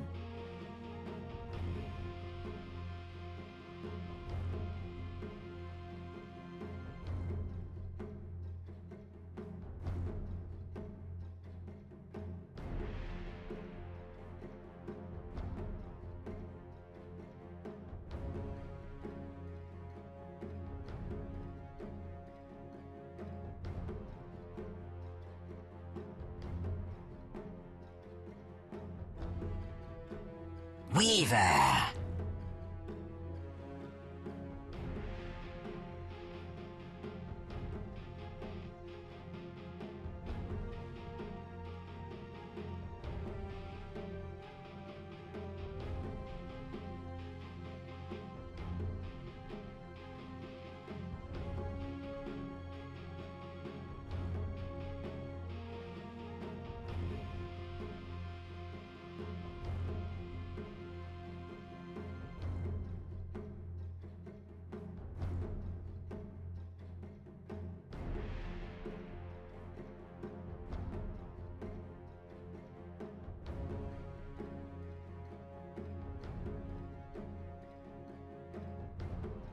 10 seconds remaining.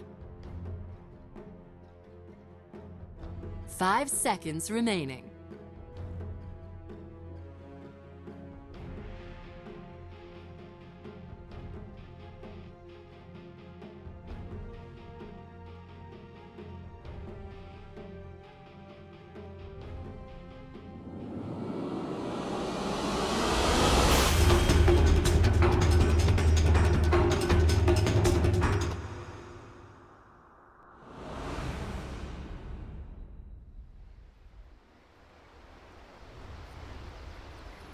But we'll see. Prepare for battle.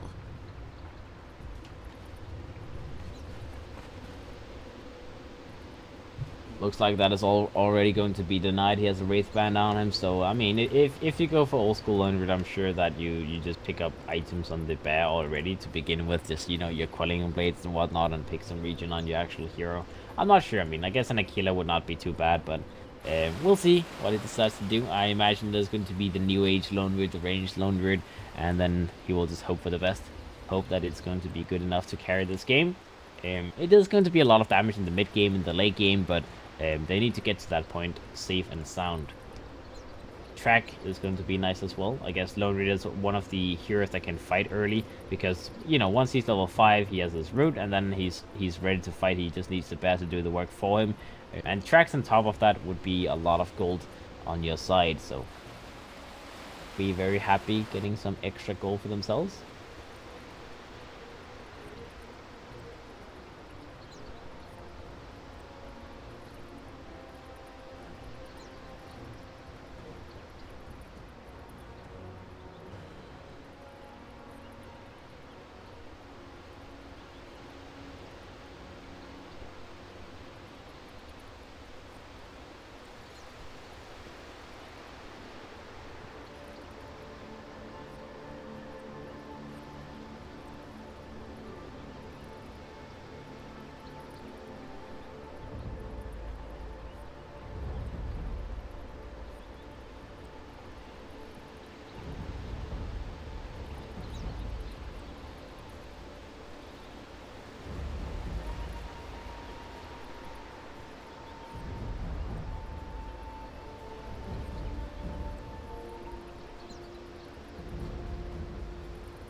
Alright, we are back. We're ready to go. Let's continue where we left off.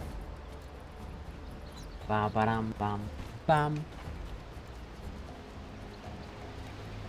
See? Smoke on both sides. Looks like everyone is moving up. Get the early vision down the wall. Oh, he does put down a sentinel.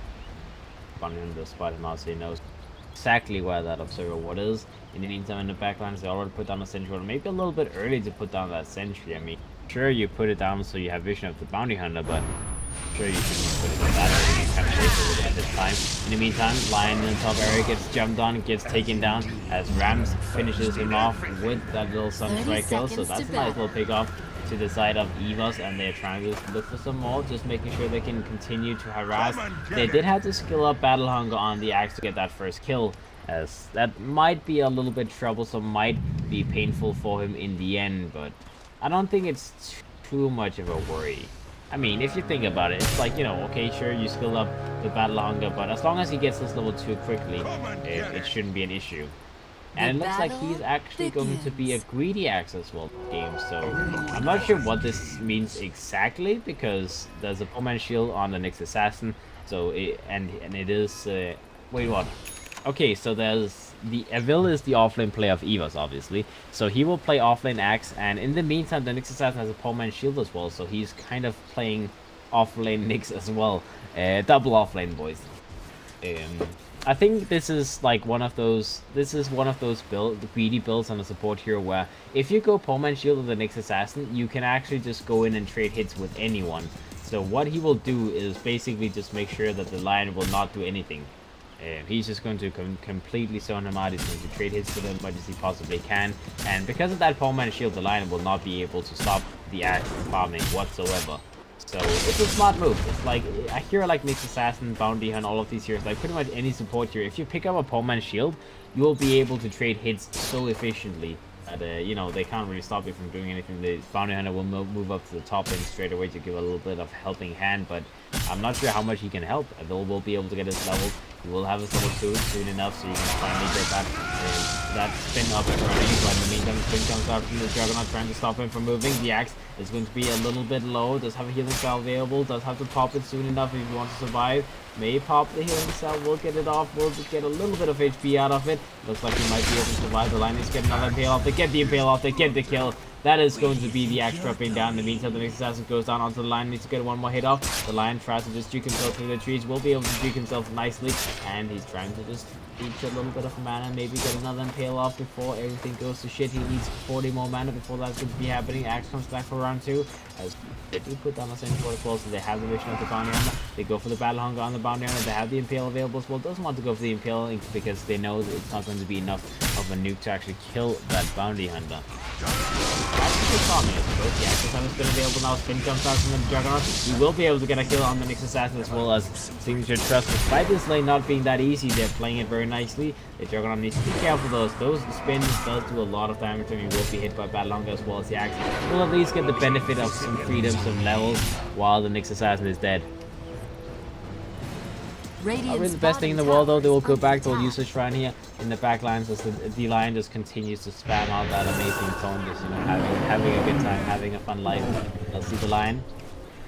It's called the Invoker in the mid lane with that Lone Beard playing up against each other. The Lone Beard is a little bit behind in terms of last hits, but only by a very small amount. The Bounty Hunter will move into position and maybe try and harass the Invoker a little bit bottom lane.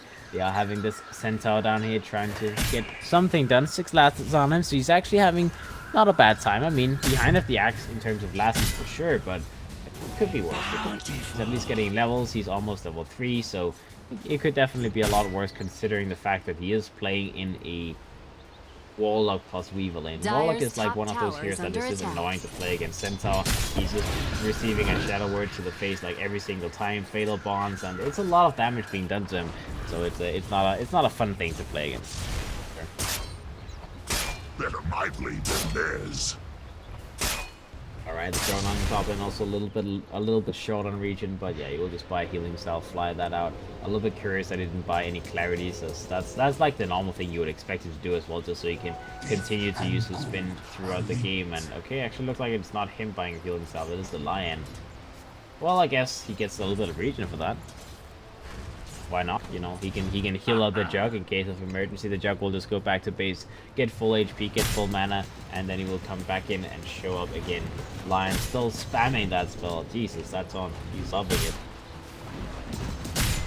See the Nyx Assassin? They still have nothing on top of that Pullman shield. He does pick up a little Observer Ward himself as well. He will be on the move trying to put it down. But they do have the vision of him. They know what he's doing, so they will have a pretty clean idea of where he's placing that Observer Ward. He might actually just place it. Yeah, he places it in front of them, so they know exactly where he put it. And they will be able to de-ward it momentarily, so it'll be easy for him. The Axe, in the meantime, he is level 4 right now, so he's out-leveling the Juggernaut, and I guess that's pretty much the only thing they wanted out of this lane.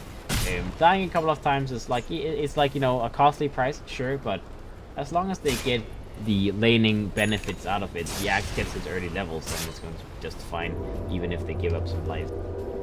Bounty Hunter, in the meantime, in the background, it's level 2, trying to roam around, trying to cause some small issues. Following the Warlock, maybe he will go for a small hit on him just to be a little bit annoying. He will obviously wait until his next invisibility is available just so he can be as possible. And, well, you know, might as well just go for a little stab in the face of Tuhoi. Not that he cares, but might as well do it anyways.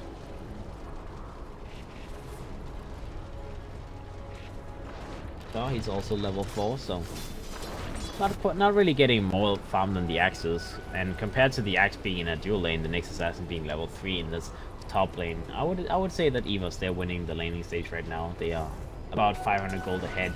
They are also about 500 experience ahead. The Bounty Hunter's levels is very, very slow at the speed of coming online. The Invoker is sitting in the jungle, avoiding the mid lane. He doesn't want to give them an option to gank him, as the Lone Druid being level 5 now means that, you know, you have root available. You don't want to be rooted up and killed by the Bounty Hunter, so the Invoker will just play it safe, be in the jungle for the big part of the game. He does have a Sentry Ward available in case of emergency, so he can use that to scout out the Bounty Hunter. Needs to. For now, he's just playing safe. Back from the top lane, goes in, tries to get a call off onto that Lion. Maybe able to get it off as well. It's a little bit close to talk up, comes on top of that Lion. The Lion will be taken down, as a little dance is not going to be enough to keep you alive, sir. That's going to be a dead Lion. Nicely done.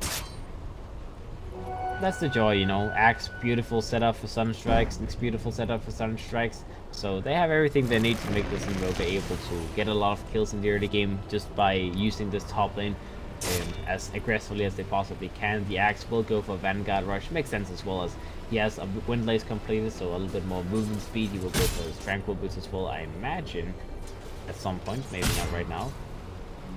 And then obviously he will pick up the Vanguard just so he can tank up, as when you play Axe and you have like a limited amount of farm, you're solo laning, you go for Bling Rush in most cases. But when you have a lot of farm, he's sitting on 30 lasses, then Vanguard is definitely an expected item, just because you get that early survivability. It's much like when you play Timbersaw and you have like level 7, you have 4 levels in reactive armor, you have a Hood of Defiance completed, you just become pretty much unkillable. And you can do whatever you want. You can continue to harass, you can continue to pressure towers, you can even look to get that early tower on the enemy's safe lane. And, well, farming is everything, right?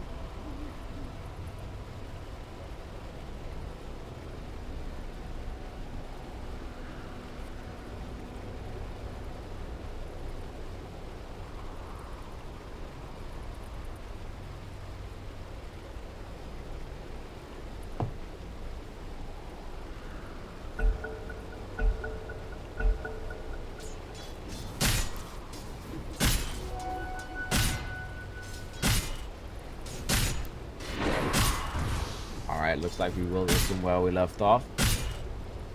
None for you. Babaram B.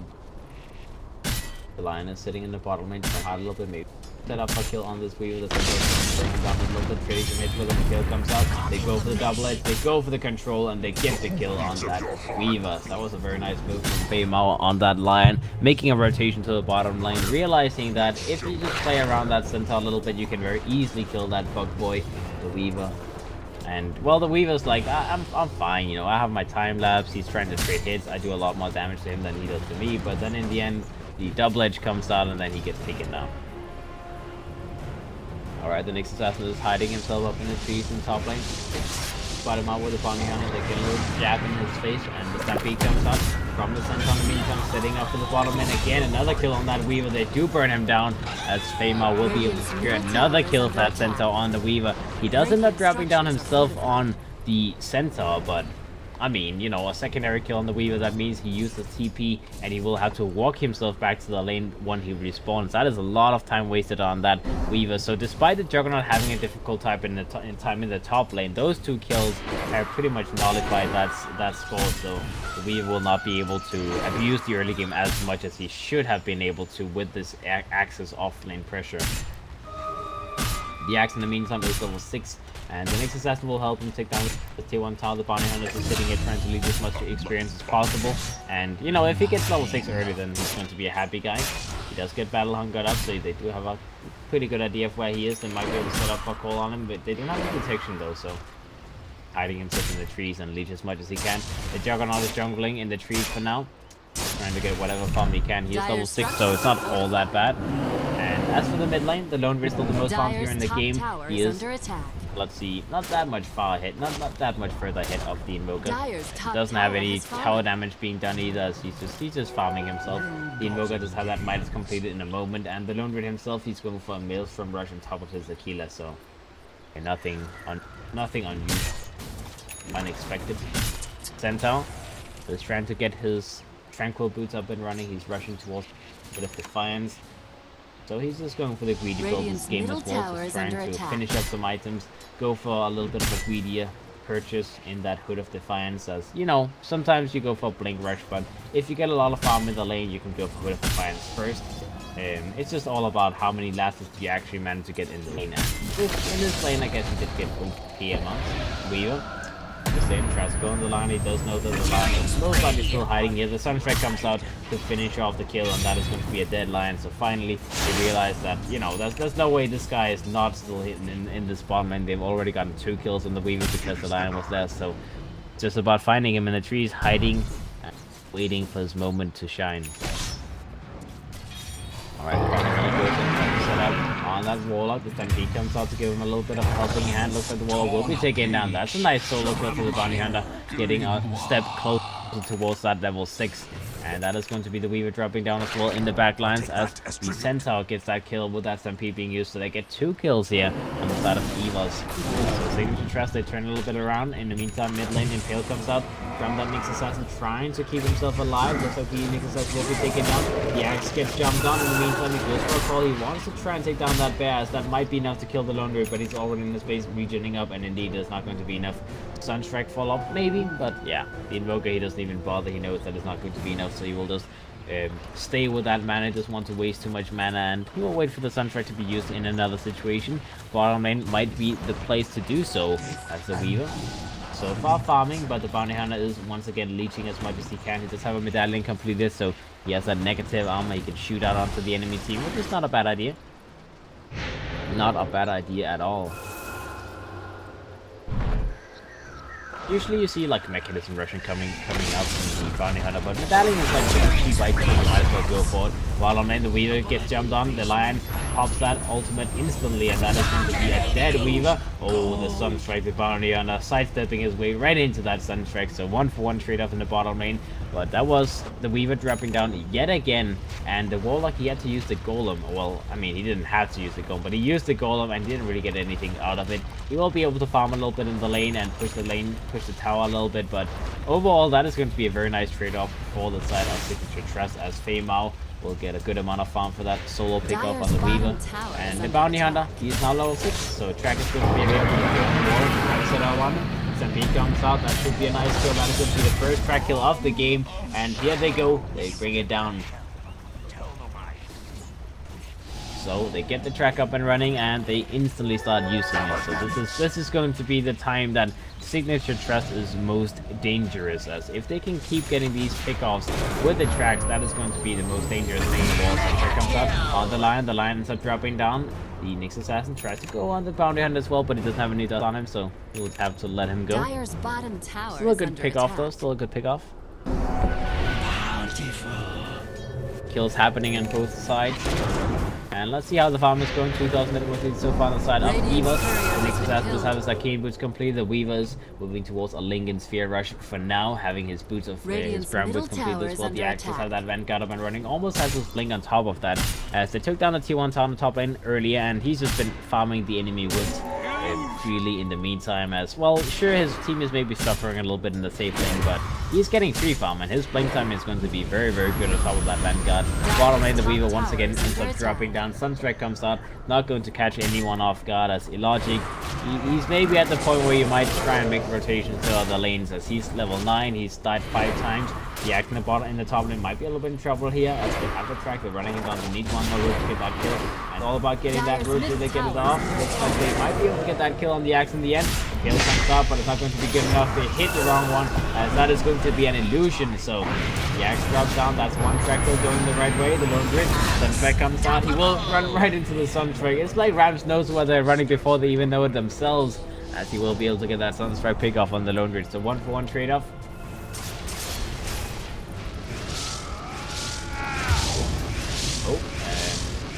Omni Slash, spin. So I guess 2 for 1.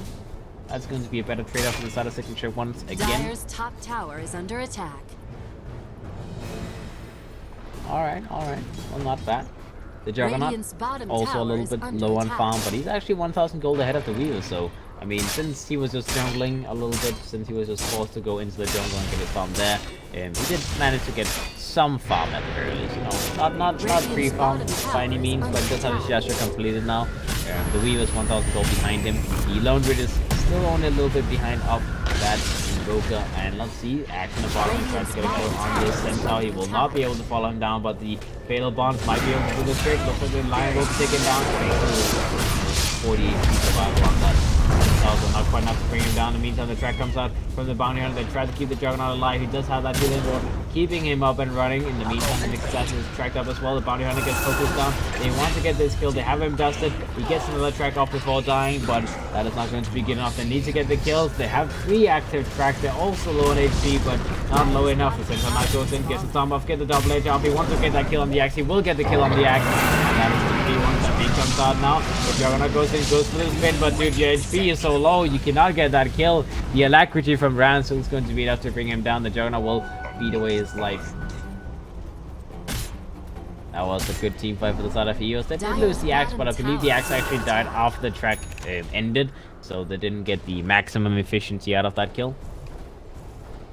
And well, it was only an axe dying. I mean, they got the tower, they got the jug, they got the bounty hunter as well as the lion, I believe. So you know, they got a lot of kills themselves. Dire's middle tower Alright, is let's under see what's attack. happening. The Centaur will have Blink up in 100 gold, so he can initiate properly in the next fights. On top of the Yasha, not really anything on the Juggernaut right now. The Bounty Hunter with that medallion complete. Lion in the bottom lane once again going in. Sunstrike comes out on top of him, and he will be taken down by this next assassin again.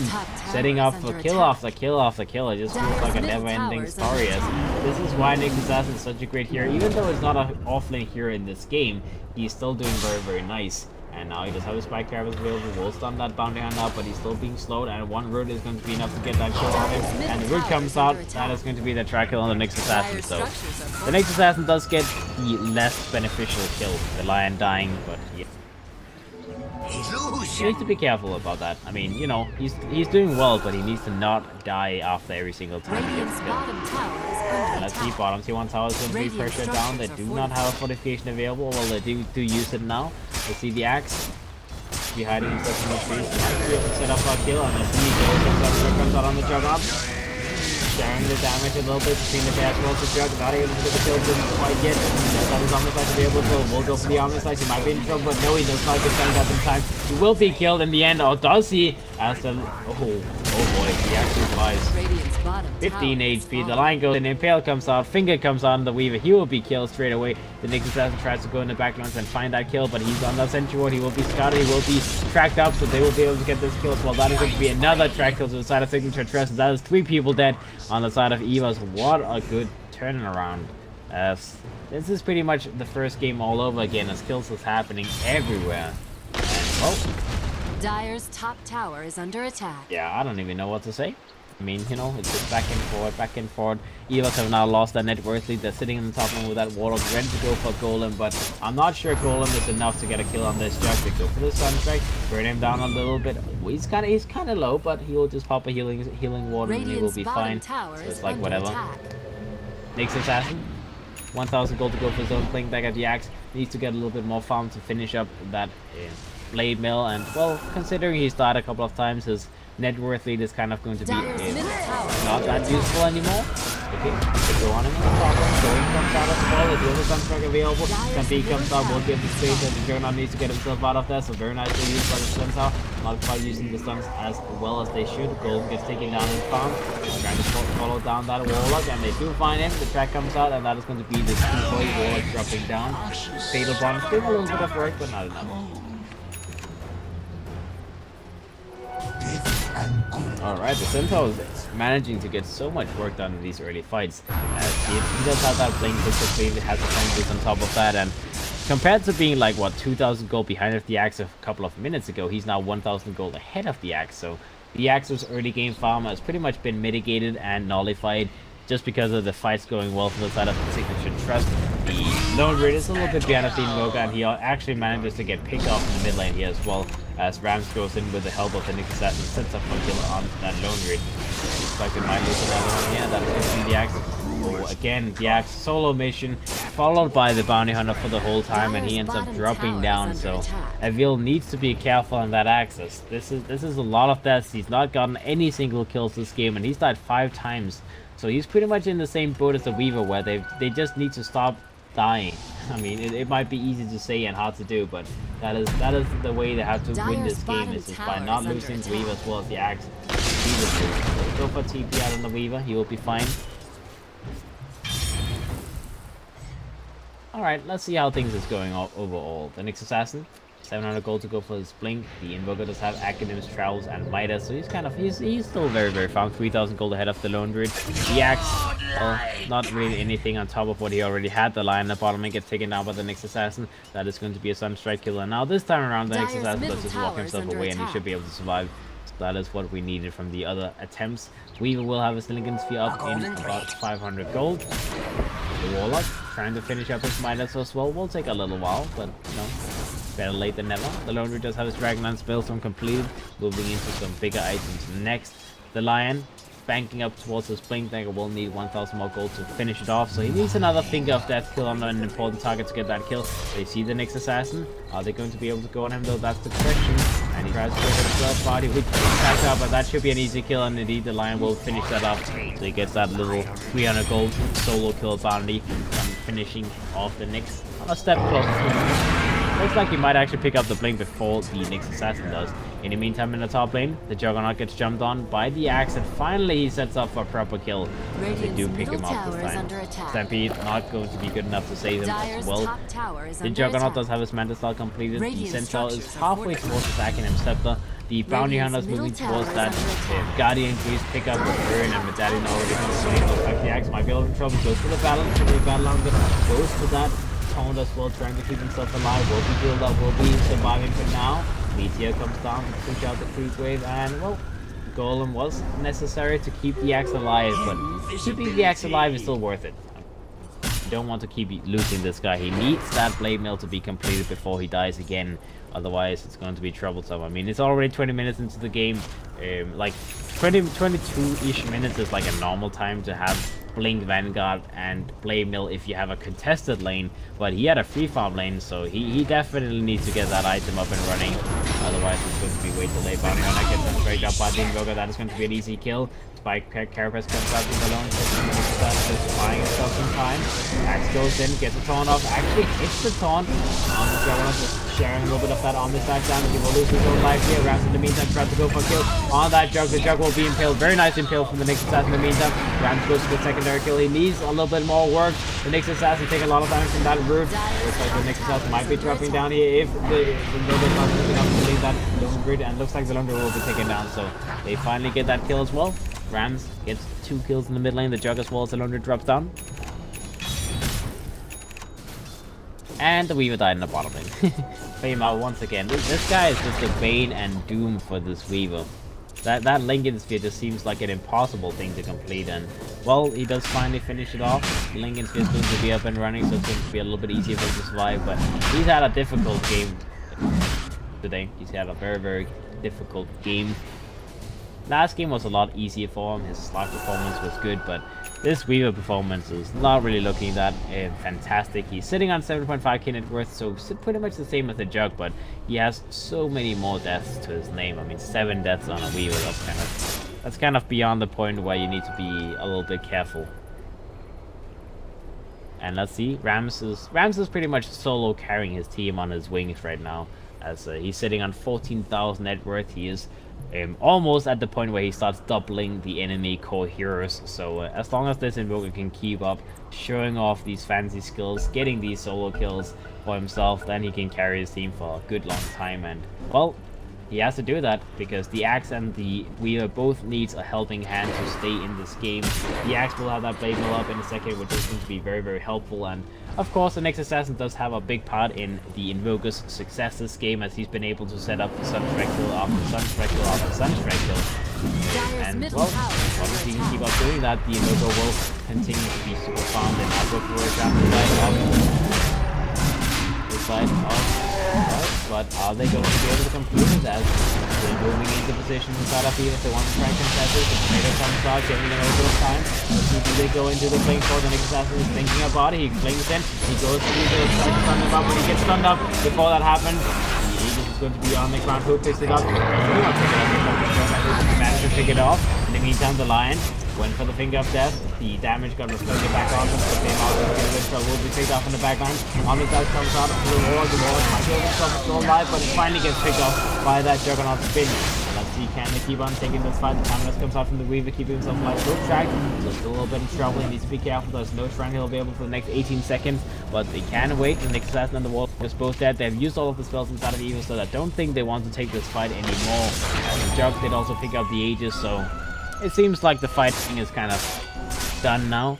The team fight was lost by Evos, and they had to just cut the losses, not try to go for any more fighting. They've already given away a lot, so just, you know, get back, farm up, get your next set of items before you take the next fight, as the Weaver is going to move towards that Dragonlance, and the treads will be completed momentarily as well. The Axe will have that Blade Mill completed now.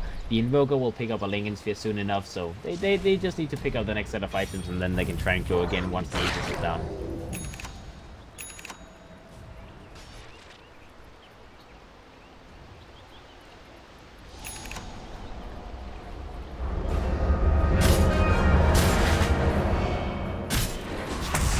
Oh, that's an Aegis. Might as well. Might as well. Dyer's bottom tower is under attack. Centaur runner in the backline. He does have his Acronym set available, so he's kind of difficult to kill. I mean, 2.3 KHP and him not getting the Stampede off is a little bit unlikely, but they go on him, they get that hit off, they get that Spike Carabins off, and looks like we'll be torn off. Get the Stampede off in the end, though. Looks like they will be able to turn this around. The Axe gets taken down, as the Axe did not do enough damage with his Blade Mill. Didn't manage to actually get a proper couple of spins off. And let's see, in the meantime, the Centaur still alive. Famer will be picked off on that Lion in the meantime in the backlines, but the Warlock gets taken down in the mid lane as well. So they get 2 kills, and I believe both of those kills was track kills as well. Good farm given their way. The Weaver in the meantime does time lapse himself up. Does have that Lincoln Sphere available. Maybe still going to be fine. They go for Sunstrike. Doesn't actually manage to hit it onto anyone. The Centaur will still be fine. The Nick Says is really fighting. The Lonely Strike does get stunned out, but he gets hit by a hook stomp. Double Edge comes out, and that should be a dead exercise as well. Another track goes to that side. The Weaver will be the next one. He gets tracked up as well, and he will drop just the same as the Bounty Hunter. He's just having dollar in the bank as he's enjoying his life right now. Enjoying his life very much. Having 4 track kills on his side. That is 4,000 gold. They lost the Lion, but they got 4,000 gold out of that 4-for-1 trade-off. And that is the power of the tracks. As the Solar Crest is complete on the Bounty Hunter, he will move towards, well, he pretty much has 80% of the gold for Mechanism, so that will be the next logical choice. Top lane, or the Juggernaut, maybe a little bit in danger. That is going to be a much needed solo kill for the Axe, as he goes in and he gets that solo pick off in the Jug. Finally getting some value for the side of Evos. Alright, let's see the Centaur though. He does have his refresher up halfway done as well, so that will be a very good upgrade for his items. The Lone might be a little bit troubled. Rams goes for a jump here. The Stampede comes up to give him a little bit of movement to get out of that cold wall instantly. The Shrine will keep him safe as well, and that Shadow Blade as well that he picked up, so he has some invisibility against the Invoker. So I guess the Invoker will not quite be able to get that solo kick off as he tried to. Next assassin in the meantime, track is available, they go for the track, they get it off, the next is going to be in trouble. Gets hexed up, gets stunned up, and he gets killed. Alright, Bounty Hunter. Mechanism is up in 300 gold. The Lion will have his Evil Scepter up in a moment, as well as, I mean, everyone benefits from the track kills. They all get a lot more gold because of that. The Lone Grid will have that Mjolnir up as the next item. The Juggernaut has his Diffusal Blade completed, so they're all doing a lot of damage. And on the side of Evos, Warlock with his Midas moving towards a Refresher off straight away. Just first item Refresher, double gold, and why not? Weaver moving towards a Mjolnir on top of his Dragonlance and his Threads. The Axe does want to get a Lotus Orb next. Well, more tankiness with the Blade Mill, and Lotus Orb is not a bad item in this game. There's a lot of things you want to purge away. Tracks, for example, good to purge away. You can reflect the Omni Slice track, you can take away the diffusal flows, take away the Lion spells, the text can be purged away. There's so many things you can use the Lotus up for, so it's like a very logical purchase. The Invoker, Lincoln Sphere is completed. Moving towards Blink next. His farm is still very, very crazy, but I mean, unless we keep on doing work with it, the Lone Ridge in the bottom lane gets golemed up, he gets hit a couple of times as well. That is the one who's dropping down. The Finger gets dropping the line, we need some on the Warlock. The Warlock ends up dropping down, but the line will be killed by the Weave in the backline. The center one is going to be trouble, so will be impaled, will be killed. That is 3 dead, fourth one in the backline being taunted up by the axe. On the side comes up, but that is going to be a waste of an ultimate, as the Jug will die nonetheless. He's trying to get himself out. Tornado comes out, will hit him in the face. He tries to man to dodge it, not happening though. The Impale will come out on top of that and finish him off the bounty. And in the meantime, he's trying to get himself away. The Lion is back up and alive. They go for dust. They see the bounty hunter just to make sure they have the vision of him so they can scout him away. The Lion goes and tries to get a jump on the Weave in the meantime, but find those 2 sets of frags here. They have no buybacks on any of the couriers on the side of Signature Trust. That is a huge loss in just one fight going wrong, and suddenly they start losing racks. So this is Evos just claiming as much value as they humanly can out of this fight. And let's see. Well, they can't quite go for the mid set of frags yet. They want to go for the tier 2 tower first. They will be able to take the tier 2 tower down, and they should be able to take the tier 3 tower as well if they feel greedy. There's still 10 seconds without the Lone Ridge and 20 seconds without the Juggernaut as well as the Centaur. Bounty Hunter a little bit of trouble, so it does land on him though. The Axe goes and tries to get a jump on the line. In the meantime, the Bounty Hunter gets focused, gets killed as well, as now it's time to get the hell out of here, as the Axe might be a little bit in trouble. He's very, very deep. The Lone Ridge is trying to follow him down. Does not have a bear available to go on him just yet, so I guess that is the end. The bear is now coming into position. That's going to be the end. Centaur in the meantime, TVs to the shrine, tries to set up for some kills as disengage, makes his ass need to get himself out of here. He didn't get himself to pay him off. He does have barely enough damage. No, not enough damage to bring down the next assassin. The stick charge will keep him alive. The Lion might be the one in trouble in the end as he goes for a little hex on that Weaver. Will try to beat him in play. Tornado comes out. The EMP as well. Looks like the Weaver might try to go for counter kill, and that is a dead Lion. Alright, kills is definitely happening everywhere, man. That's crazy situation. The accents are dropping. I mean, you know, they get at least that kill, but losing the Lion and losing the Bounty Hunter is not quite going to be worth it. Top lane though, Warlock a little bit very much alone in the lane, and he gets stumped and killed by the Centaur as well as the Juggernaut. So one more kill goes to the side of Signature Trust. The Invoker TP'd into position to try and help him, but he will have to back himself up and just go back to farming. His Octarine Core is going to be complete in a moment, as there's enough gold to complete it very, very soon. He can sell his magic wand and then grade up by it. I believe it's what, 9? Is it like 7? Yeah, it's 5.9k. So I guess he will have to farm one camp and then complete it. But that is a big purchase for the Invoker. Still around like 9,000 gold ahead of the enemy team. So this guy is pretty much all of the net worth lead on Evos. Is everything is in this Invoker. This Invoker is just the one man ahead, the one man in charge, and he's doing everything for them. The next assassin ends up getting picked off on this little scouting mission. A little bit unfortunate. He does have a gem on him now, so he can take away those ascension boards that they have everywhere, and also scout out the bounty hunter in case of emergency. The axe will move himself away. Needs a little bit more gold for that load assault. Will be up soon though. They're trying to run down the axe, but he's already moving himself out of here. The Weaver will have that Mule completed, so he does a lot more damage now as well. Warlock actually decided to go for an Akin himself instead of the Refresher Orb, and that makes more sense. I mean, it's not like the Golems does a little bit of damage this game. The Golems are very good this game, so you might as well go Axe and then go Refresher. Akinins will be up soon. In the meantime, let's to get a jump. That is going to be a nice kill if they can get it, and looks like that is going to be a dead Weaver.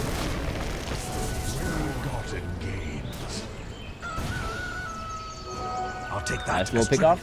Either way, the Juggernaut is moving towards the Skadi. You might want to pick up a Blink first so you can get some more mobility on the Jug, but Skadi is not a bad item. Decent stats, good survivability. The Centaur does have that Refresher Orb very, very soon. The Bounty Hunter does have his mechanism completed finally. The Lion, Blink, and almost a Mule is uninvested.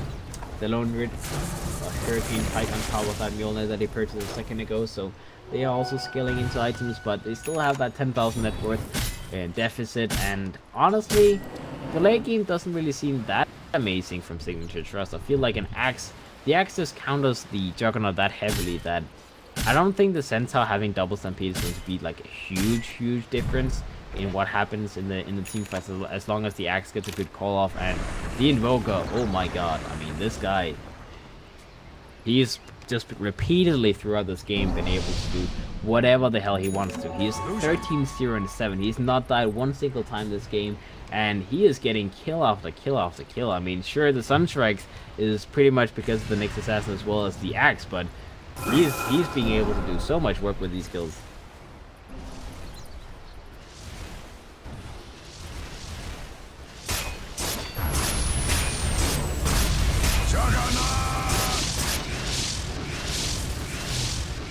Alright, poke Sunstrike, might as well do some damage, pulls out a healing ward as well. Axe gets jumped on the temple, comes up to try to give him a lower space, but he gets fingered from the high ground as the Lion will secure his death and his demise descends on.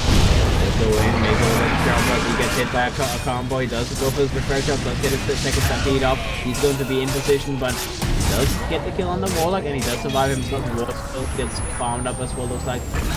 Sunstrike. Oh, the Sunstrike kill again. The bounty ends up dropping down as Ram. He's just getting these Sunstrikes is never missing. Never missing.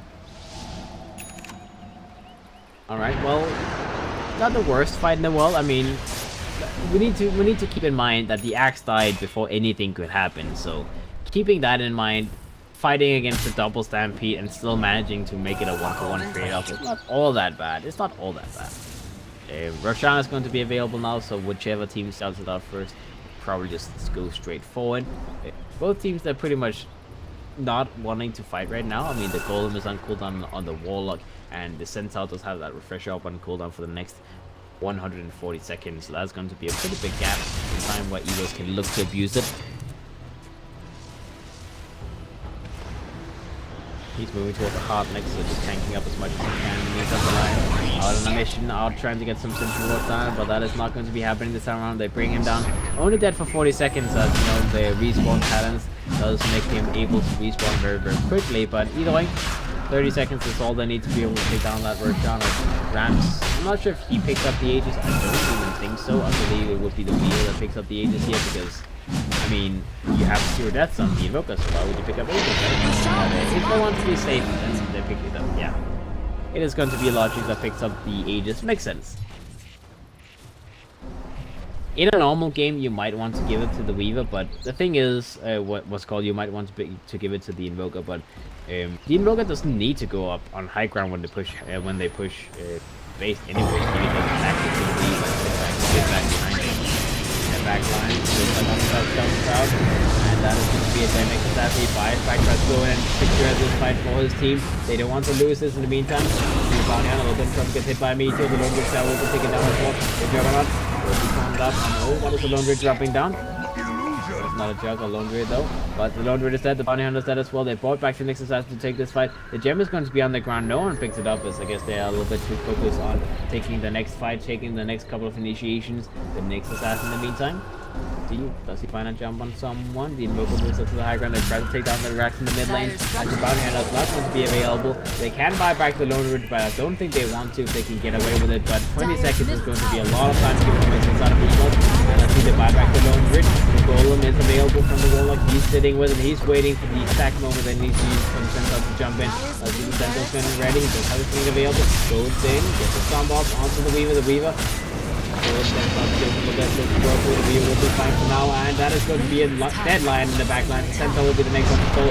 He is dead for 80 seconds. Meteor comes out onto the Lone Ridge. The Lone Ridge gets control, gets control, and gets killed. That is dead for 50 seconds. I mean, not that long time. Axe goes in, gets a call off onto the Jug in front of his face. He gets killed. He does have his buyback available, but this looks like it is going to be the end as the Weaver. They go a bit too greedy here, but I guess he doesn't care. Timeless comes out. He's like, I don't care.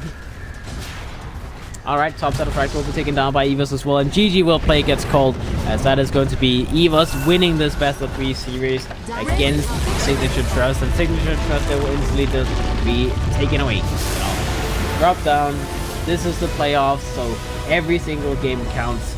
You might drop down to the lower bracket or whatnot, but you know, Evos, they definitely show that they are in it to win it, and Trust, well, they had some good games, but not good enough, so we'll see what happens in the